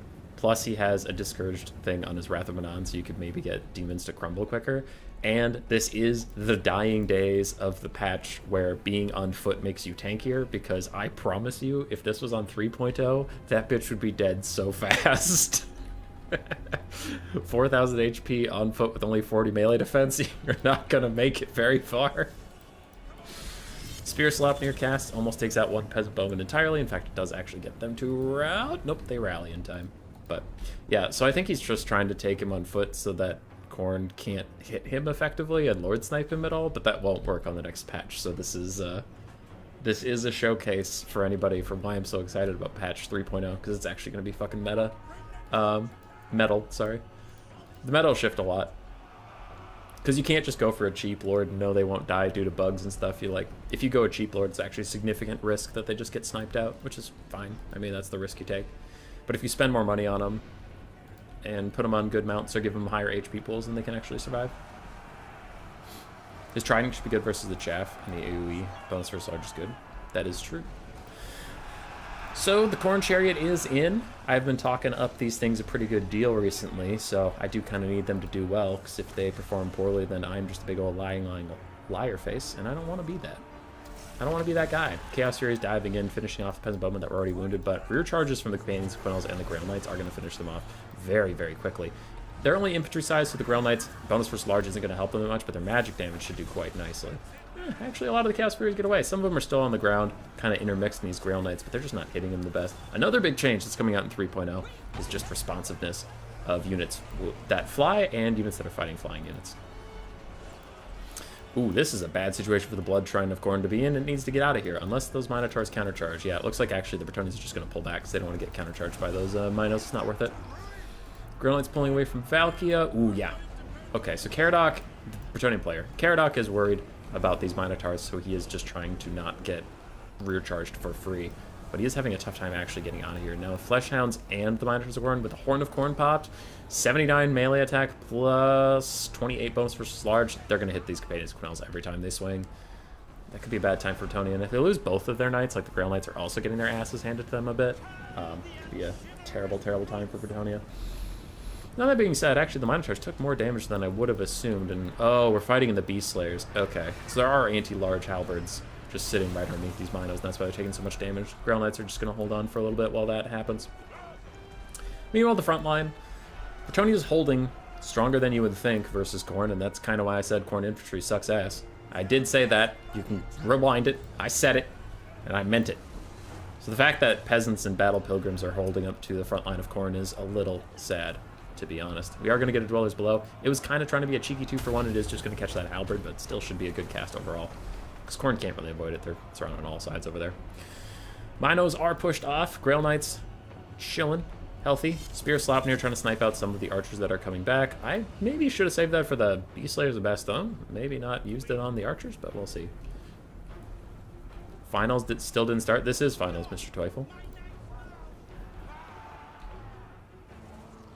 This is finals. Also, let me know how the camera and stuff's doing with those improvements mentioned at the start of the stream, because we did go to a less jerky camera. So, hopefully that's working out for y'all. Alright, how we doing elsewhere? Marauders of Khorne getting bodied by foot squires. More Marauders trying to chase around peasants. Bretonnia is up about 2,000 damage value, which is pretty bad for Khorne. But those Companions of Quinels that got sandwiched earlier are pushed off. Do have some healthy Grail Knights returning to the fight. Lances aglow. And they're going to get a pretty nice charge here onto these Minos, who are just, they're starting to book it away like, oh shit, oh fuck. Ooh, but it's not going to help them. They're getting run down. We're going to watch the whole thing, because nothing else really important's happening, right? Yeah, just some blood shrines. Oh, okay. Alright, bitch out. As soon as I get really in here. Oh wow, Valkia just piled into the Grail Knights. What the fuck? I didn't see her coming at all. Earthblood's gonna heal up some archers, mostly it's there for the Grail Knights. Valky's just getting pushed around. Bloodtrend Khorne still trying to roll dirty through these guys. And does Khorne really have any infantry left? We have some Marauders and Chaos Warriors way over there. Taking 50 years to kill men-at-arms with polearms. Bruh, Khorne, get it together. Last of the Minos do dive back in. Fleshhounds are here as well. These guys are doing a lot of damage to the Minos. Dang. I fought this matchup not terribly long ago, but Minotaurs beat the shit out of Grail Knights. That was a nice use of the tier 2 Khorne passive, actually. We don't see that one a lot, but the Unbreakable and Models Can't Die really helped this, like, almost dead Minotaur unit take a Grail Knight that was near full HP to like, death. That was nice. Usually Khorne, you just see him spam out the tier 1 army passive and maybe get a Sword of Khorne, but usually it's just the Horn of Khorne over and over again, so nice. Blood Shrine's still running around, regenning up, disrupting tons of peasants, doing good work, trying to help these halberds stay in the fight. Alberic is full health, which is a problem. Last of these Grail Knights could get plenty more healing. They have a lot of models, so Valky is really trying to chase him down. Looks like an Earthblood just went on the infantry. So Khorne gonna have a lot of infantry to clear through, which the Blood Shrines can do. It's not their favorite thing. And I think Bretonia's got this, probably. Like, this is a lot of infantry to get through. A lot. The Blood Shrines aren't that good, you guys. And Khorne's just struggling. They're struggling to beat basic peasants on the world's darkest map, apparently. But Foot Squires are going to do really good versus these halberds. They have bonus for infantry and armor piercing. Blood Shrine to Khorne just trying to roll all over little Alberic. And instead it's going to just zzz, some more peasant bowmen. Taking a while to clear it out, though. Valkyrie chases off archers. She's still harassing these Grail Knights. She's like, come here. Come here, you piece of shit. Alright, just gonna run after the bowman instead. Doesn't care about that. Ooh, nasty charge onto the Blood Shrine from the Grail Knights. And then they didn't get a heal? They looked like they were in that Earthblood, but it must have prioritized a bunch of infantry over them. But one of the Blood Shrines is going to officially crumble away. It did fight the Grail Knights on the way out, did some decent damage, and they didn't get any healing, but it won't be enough, and the Grail Knights are just going to jump over, get some buffs from Alberic, and that'll make it hard for this Blood Shrine to really do anything. Valkyria still chasing archers, realizes she does have to come back to the fight, and they are just going to FF. Bretonnia takes that win. What can kill foot, Alberic? If it was on the next patch, the Blood Shrine's good.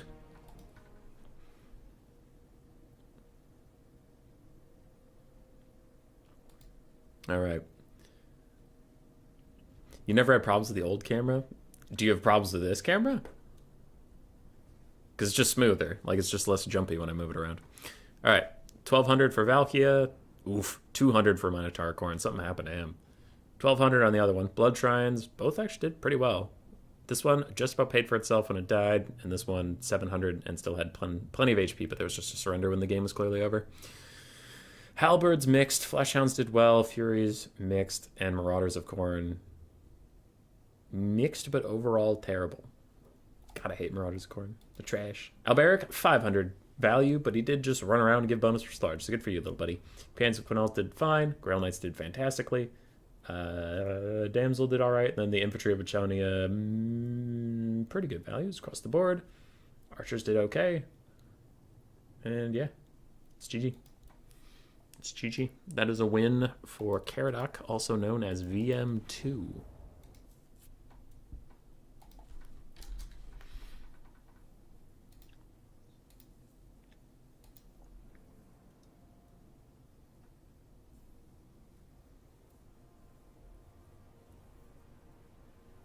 When I play, I got the same camera stats yours had, yeah. Human plays grateful because it wasn't a kite game. Hell yeah, dude. I am not a based kite enjoyer. I'm just not. I am a cringe rush enjoyer.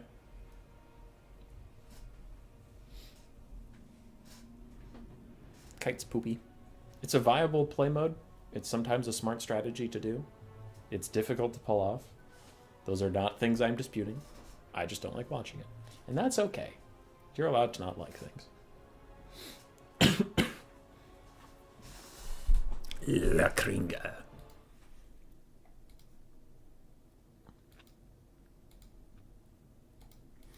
Who dares message me?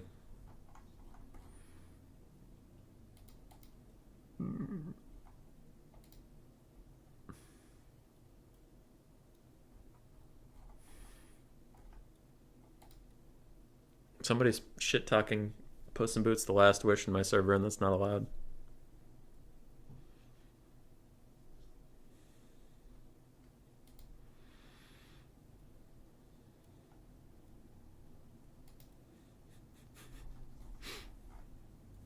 LaCroix is just taking a bashing in my server right now. It sucks. There are no based kite enjoyers. I think Zyphos would disagree. I think Loopy would disagree. GS/Busherbird would probably disagree.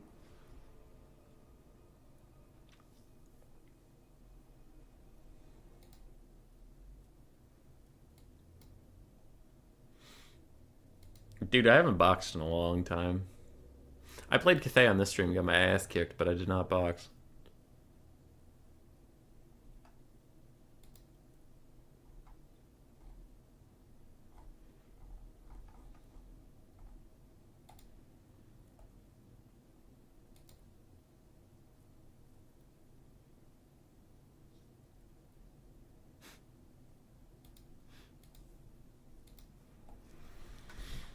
Literally all of LaCroix bashing is you. I think others are with you in spirit. It's the spirit that counts. Oh no. Caradox of Vampire counts. What the fuck? Oh no. The fuck is this? The fuck is this? I don't want to watch Vampire counts ever. Except on the new patch, it's maybe not that bad. I don't know. There's not a lot of data, and I do need more data before I decide whether or not I like the Vampire counts on the new patch. Oh my god, it's Vampire counts for Lizardmen. Fuck, kill me. There's two ways this goes. You're not going to like either of them. Option 1. Lizardmen kite the Vampire counts. They get through all their ammo. The Vampire counts are still there. The Lizardmen lose. Option 2. Heal Blob. Get a Life Salon. Get a Rev Crystal. Get a Dread Sword. Get some Scar Veterans. Blob. Out heal them? Question mark? Win. It's terrible. It's a terrible matchup no matter what happens. I don't want to cast it. I'm not going to. I'm going to just turn the stream off right now. You can't stop me. You can't stop me. VM equals vampire mains? You know, Caradoc actually fucking lied to me. I just realized that. He lied to me. In my last DM chain with Caradoc... Oh my god, it's Greenskins. Anyway, my last DM chain with Caradoc when we were organizing a series, he says, I don't know why people keep banning global banning vampire counts versus me.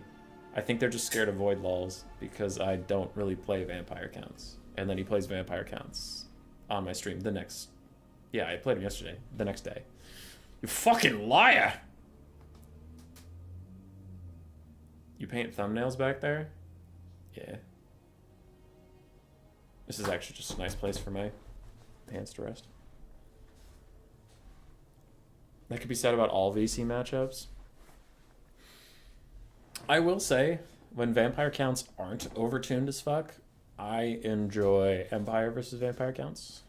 I enjoy Beastmen versus vampire counts. I enjoy Bretonnia versus vampire counts was really fun. When it used to be Blood Knights versus Grail Knights and whoever got the better cav engagements won, that was always a sick matchup to watch. That was pretty sick. And then Fey Double Paladin became OP, and then after that, Blood Dragon Lord became OP in the other direction. So since both had their time in the sun, that matchup's been a lot less fun. But before that, it was pretty cool. It was pretty cool. Now you have Greenskins versus VC. This would be better. This would be way worse for the Greenskins. Like, way less of a chance of winning than the Lizardmen. But it'll be better to watch. So, we take those. I hope they nerfed Crypt Horrors and VC healing BS Blob. Blood Knights playing Warhammer 2 were so cool. Yeah. The nerfs I noticed for the vampire counts so far have been Invocation of Heck is slightly more expensive, which it's a super cheap spell, so one more Wind of Magic is actually pretty decent as far as nerfs go. Crumbling does more damage as far as I've experienced. Now, some people have asked me about the numbers, and I forgot to check those, but like it feels more significant. Like I got zombies down to 1/3 HP, and then they just kind of all of a sudden died. So that was nice. What else? There was others. Graveguard lost their magic damage that they shouldn't have had. Black Knights lost their magic damage that they shouldn't have had.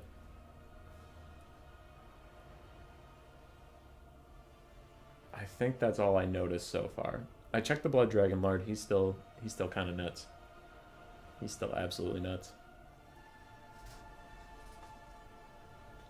But yeah, we'll see what other changes come with it. I don't think Cryptora's got a healing nerf. I don't think. But we'll have the patch notes soon enough. God, I hope they give the patch notes Wednesday of next week. Or before. But if they give the patch notes on the day of release, it's going to be so goddamn hard to get a stream out about that. Because no one's going to watch. Actually, probably no one's going to watch a stream on release day anyway. Everyone's going to be busy playing.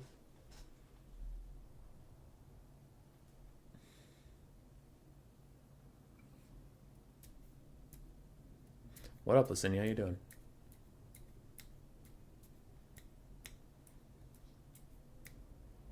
You just finished Hannibal at the Gates? What the hell is that?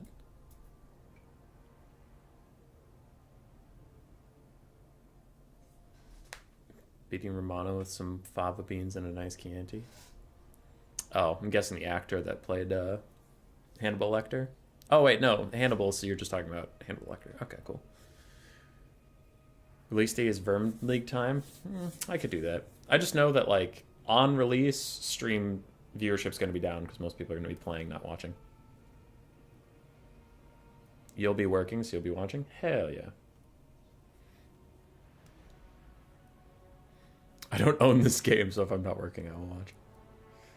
Yeah. Greenskins are taking a bit on their build. Vampire counts are ready. Let's take a look. Let's take a look at it. Uh-oh. Uh-oh. Oh, no. It's a blob, you guys. It's a blob. Everybody turn off your streams now. It's 3 Master Necromancers and 4 Mortis Engines. Holy fuck.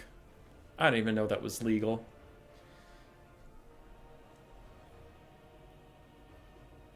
I haven't started the Malice Darkblade books yet. I'm running out of gas on reading stuff. Also, I haven't had the work situation to read much. I get the most reading done when I'm in a work situation where I'm doing a lot of injections in the machine. I just have to wait to see how the liquid chromatography looks. So it's like a 5-minute injection.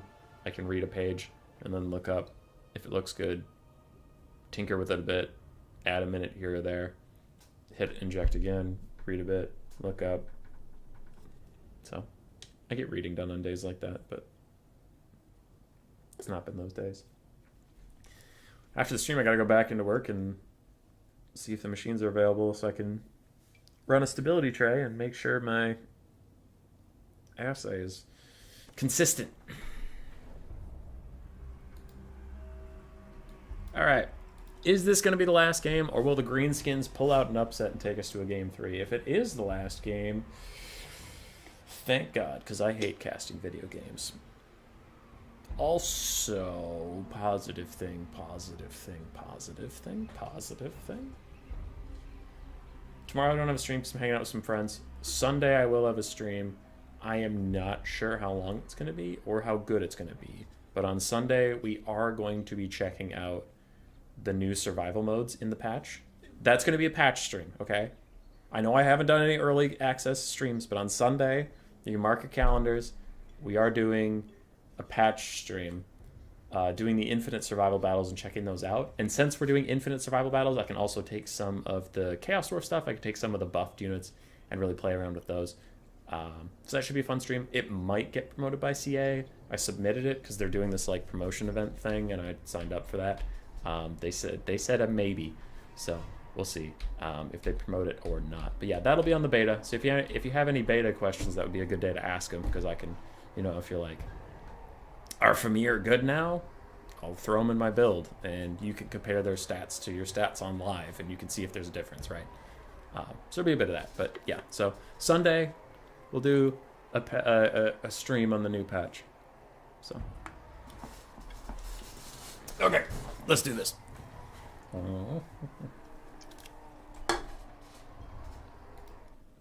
Blocker is down. We're good.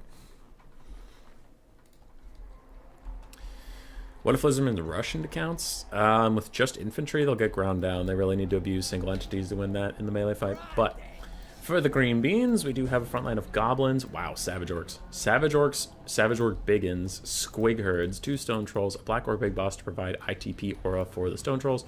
We do have a vindictive glaring gorkle fix-it caster for goblins. Skarsnik with his bonus for large and damage boost, plus the rampage fermented fungi. 4 skirmish cav, one of which is Morgan's Magi Marauders. 2 other wolf riders and then a spider rider for fun.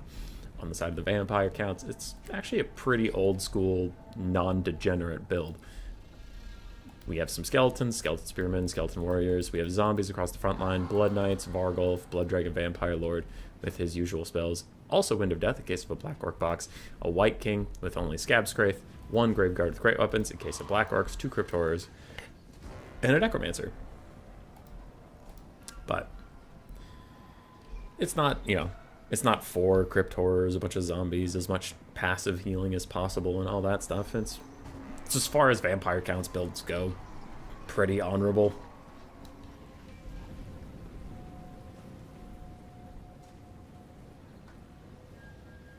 Frenzy doesn't need buffs, but units with Frenzy lose far too much to get Frenzy. I don't know if I'd agree on every single unit, but I'd say as a general rule, probably. Like, a lot I can think of offhand do suffer a lot to get Frenzy, like Plague Monks and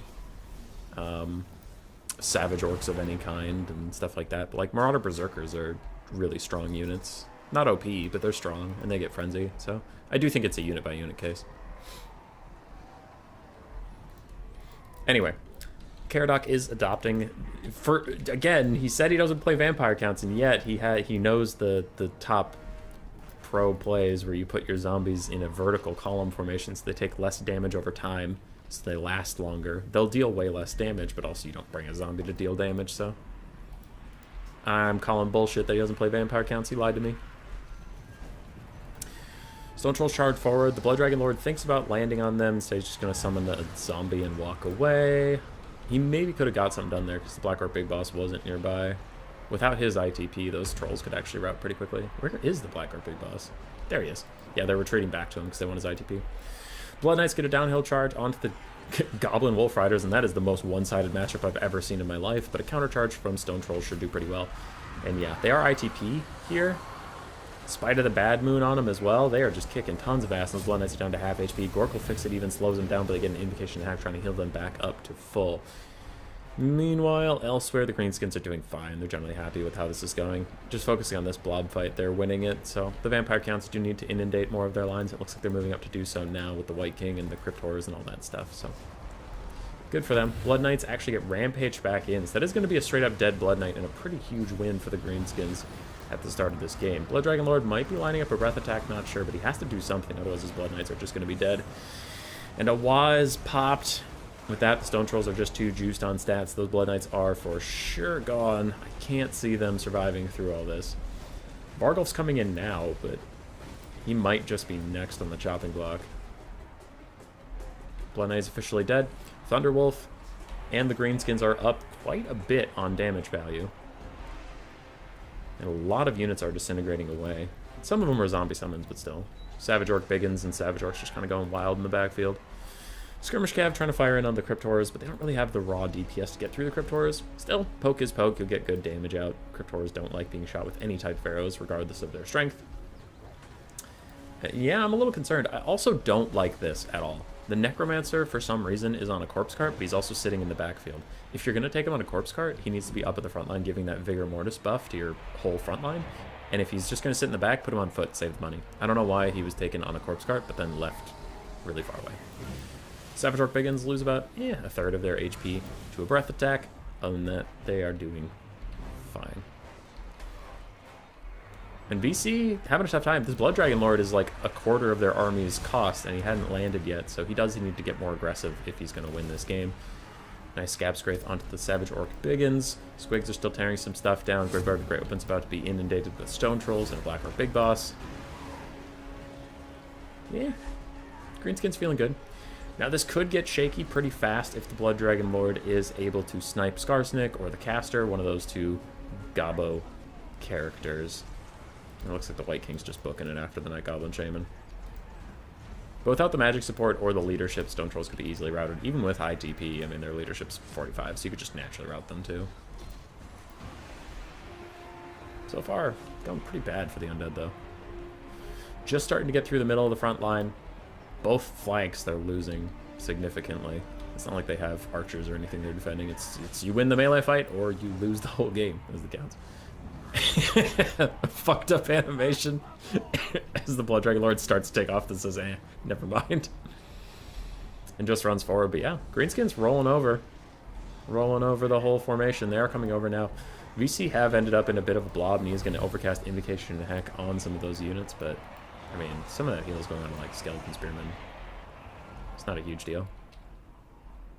Skirmish Cav for the Green Beans. Overall, doing good. Plenty of ammo left on them. Another Waz popped.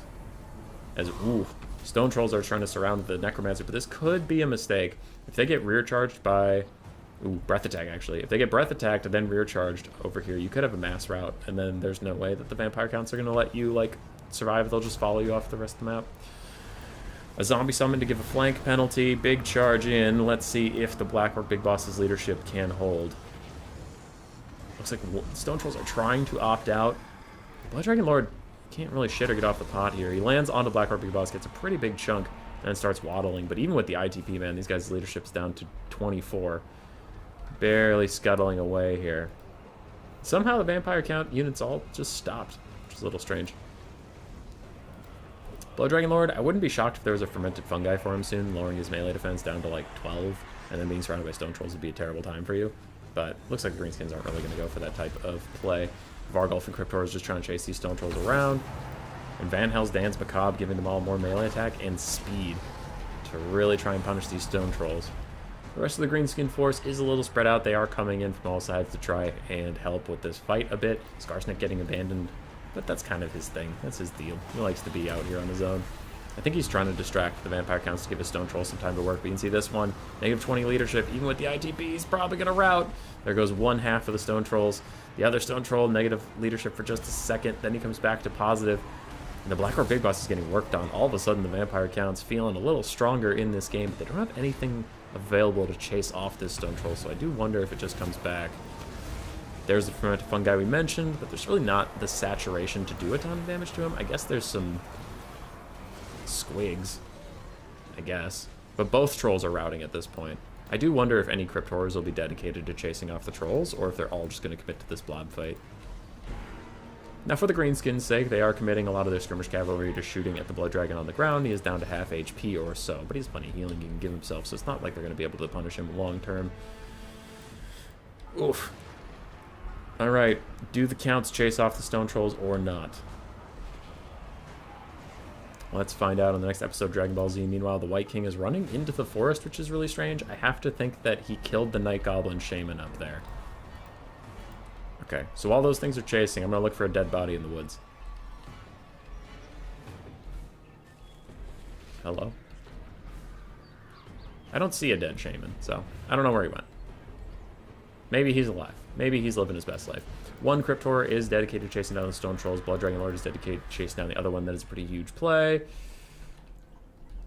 I want to know what happened to the Shaman, damn it. I don't see him, so he must be dead. Either that or I'm blind, which is literally impossible because I'm never wrong about anything. So, he's dead. No more magic for the Greenskins. Skirmish Cav, how we doing? How we doing? How we doing? How we doing? Those two have decent ammo, good health. These Spider Riders are teaming up with Goblins to try and peel off the Crypt Horrors, and it looks like they might actually do it. Unfortunately for the Stone Trolls, they do still have some models back here that are making the retreat more difficult. Because they should, if their whole unit was over where the flag is, they would rally. But, ooh, they're actually just going to rally anyway, even though some of them are still the Crypt Horrors. All right. Pretty huge for the Greenskins. Now, with a full health Crypt Horror, honestly, it might not matter. They might rejoin the fight just to lose it, but we'll see. Blood Dragon chasing off that other Stone Troll. Bounce power shifts in the favor of the Vampire Counts. Skarsnik is still fighting away with his Black Orc Big Boss trying to deal with the Vargulf, but the Black Orc Big Boss falls below 0 on leadership, does rout, leaving just Skarsnik all by his lonesome, and a White King rejoining the fight is going to be a bit of a problem. Fermented Fungi rampaging the Vargulf. I mean, it lowers his melee defense. I think maybe he just wanted to do that to keep the Vargulf from chasing the Black Orc Big Boss, to allow him to maybe come back someday. But Skarsnik's not going to have a good time here. White King is a pretty decent melee combatant.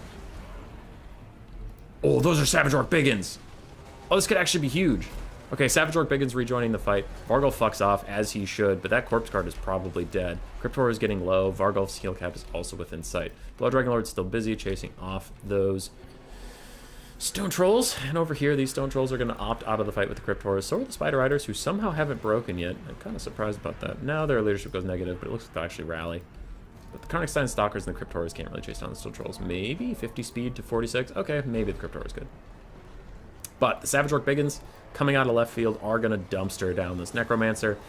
No more buff, no more passive healing aura for the Counts. And then they should be able to finish off Skeleton Spearman. I don't know how they'll do into the White King. I just don't know, because they do have 50 melee attack passive. Squigs are rejoining, Black Ruby Boss is here. And the Blood Dragon Lord is still chasing those fucking Stone Trolls. The rest of the Vampire Counts roster is like, boss, boss, we kind of need you here. Alright, White King's about dead. So early game went super heavily to the Greenskins. Mid game went pretty heavily to the Vampire Counts. And this late game, the Greenskins have been getting a lot of pretty good picks. I do worry about Skarsnik rejoining this fight though, because the White King's getting worked down without him, and it's worrisome if he takes like a big shot or two from the White King. He's only at 2,400 HP. That means if the Blood Dragon Lord lands on him later, if he takes one more hit, the Blood Dragon Lord can almost one-shot him. So at least now he could take guaranteed 2 hits and still have life left. Black Orc Big Boss and Skarsnik cycle charging the White King, taking care of him. Some skirmishes still going on in the flanks. Cryptors nearly heal capping. Vargulf too. Karnakstein Stalkers are fine. Stone Trolls coming back, healing a little bit on their run. And the Blood Dragon Lord is now returning. The Stone Trolls are officially off the map. He's healing himself up with Invocation to Heck. Bounce power continues to get worse for the Greenskins as the healing of the Vampire Counts continues to mount. And if you haven't learned anything from today's stream, healing might be a little strong, you guys. Unfortunately, that's not changing in patch 3.0, but can't get everything.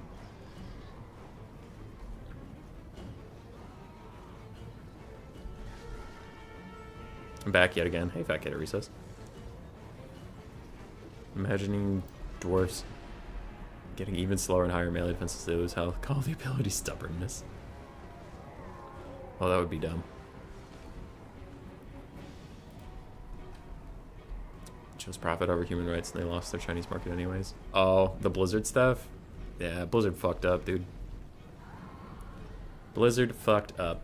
So the White King is dead. It's pretty huge for the Greenskins. They're trying to kind of rally their forces.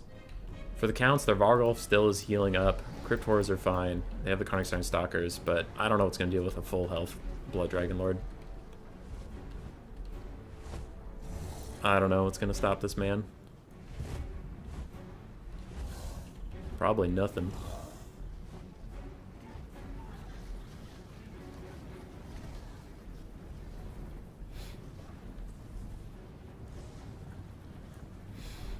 Green Beans grouping up. They do have 2... that skirmish cap technically is ammo, but they have 2 actually with ammo. And a swing and a miss. Counts are just reforming. They're trying to regroup this Vargulf with the rest of their team, but they're also buying time to just heal. Like, they're obeying the rules, but that's definitely what they're trying to do, is just give the Vargulf time to heal. Looks like that time is up, though, as they're going to commit. These Squigs are all going to rout instantaneously. Skirmish Cav still trying to shoot at the Blood Dragon Lord. He is dodging it, but his poor little Cryptors on the ground are taking extra damage for his sins. And now he's going to land, insta-rout some Gobos.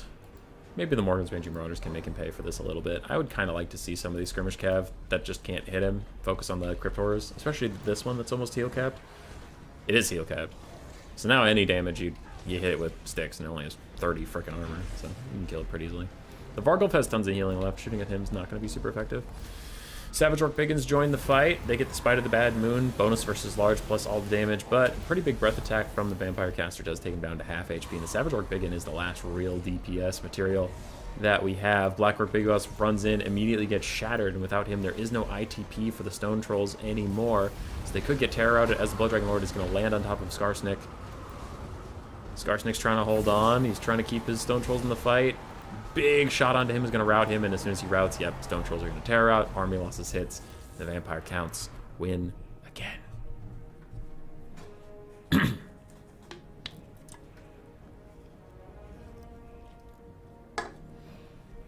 How do you see that a unit is heal capped? There was that orange bar.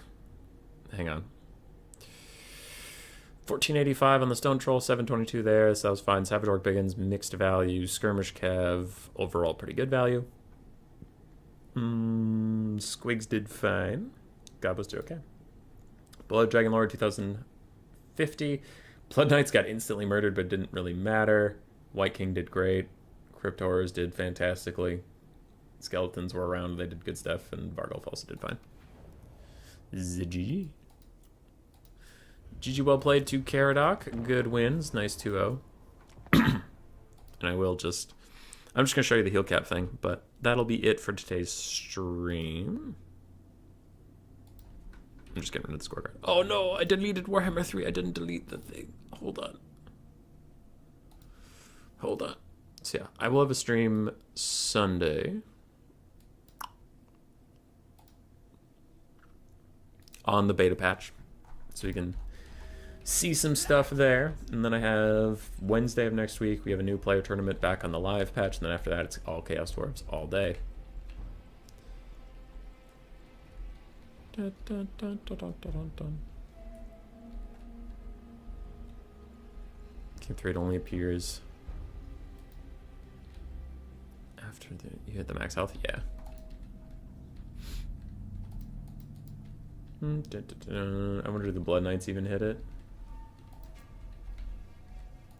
Okay, so Blood Knights are hitting it.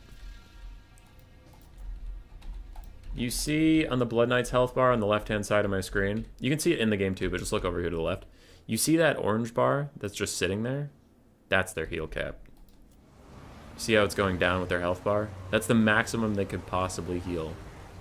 And you even, if you hover it, you can see this unit can replenish 3,900 hit points. But the heal cap's moving down as they take more damage, because they can only restore so much, and as they take more damage, it's just like the bar moves with them, but it's a finite amount you can heal. Crypt Horrors will also hit it pretty fast, so I'll just fast forward till one of them shows it again.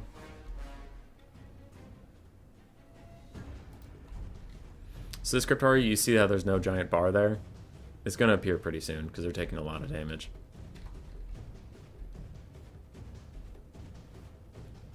Healing, healing, healing, healing, healing, healing.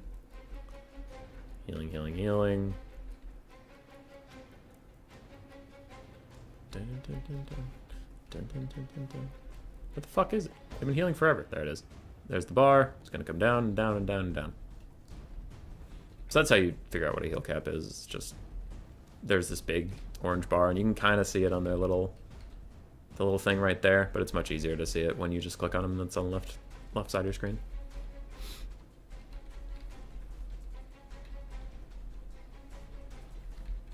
VC just aren't anti-fun. Yeah, it's like, as we've seen today, a lot of what makes things meta and strong is mostly their availability of healing, and vampire counts just have so much healing on their roster that it doesn't really matter.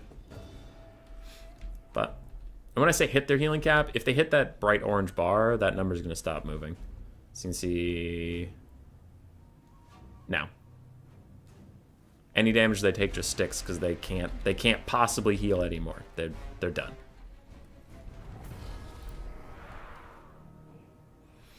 That's typically for undead races. All races have a heal cap. All of them. And they're all the same. The undead are just easier to look at it because they have a ton of healing and usually hit it. But yeah. Stretch. Oh, good stretch. Oh. Okay, I have to go back to work. That is all I have for you today. Go away. Shoot. Go away and shoot.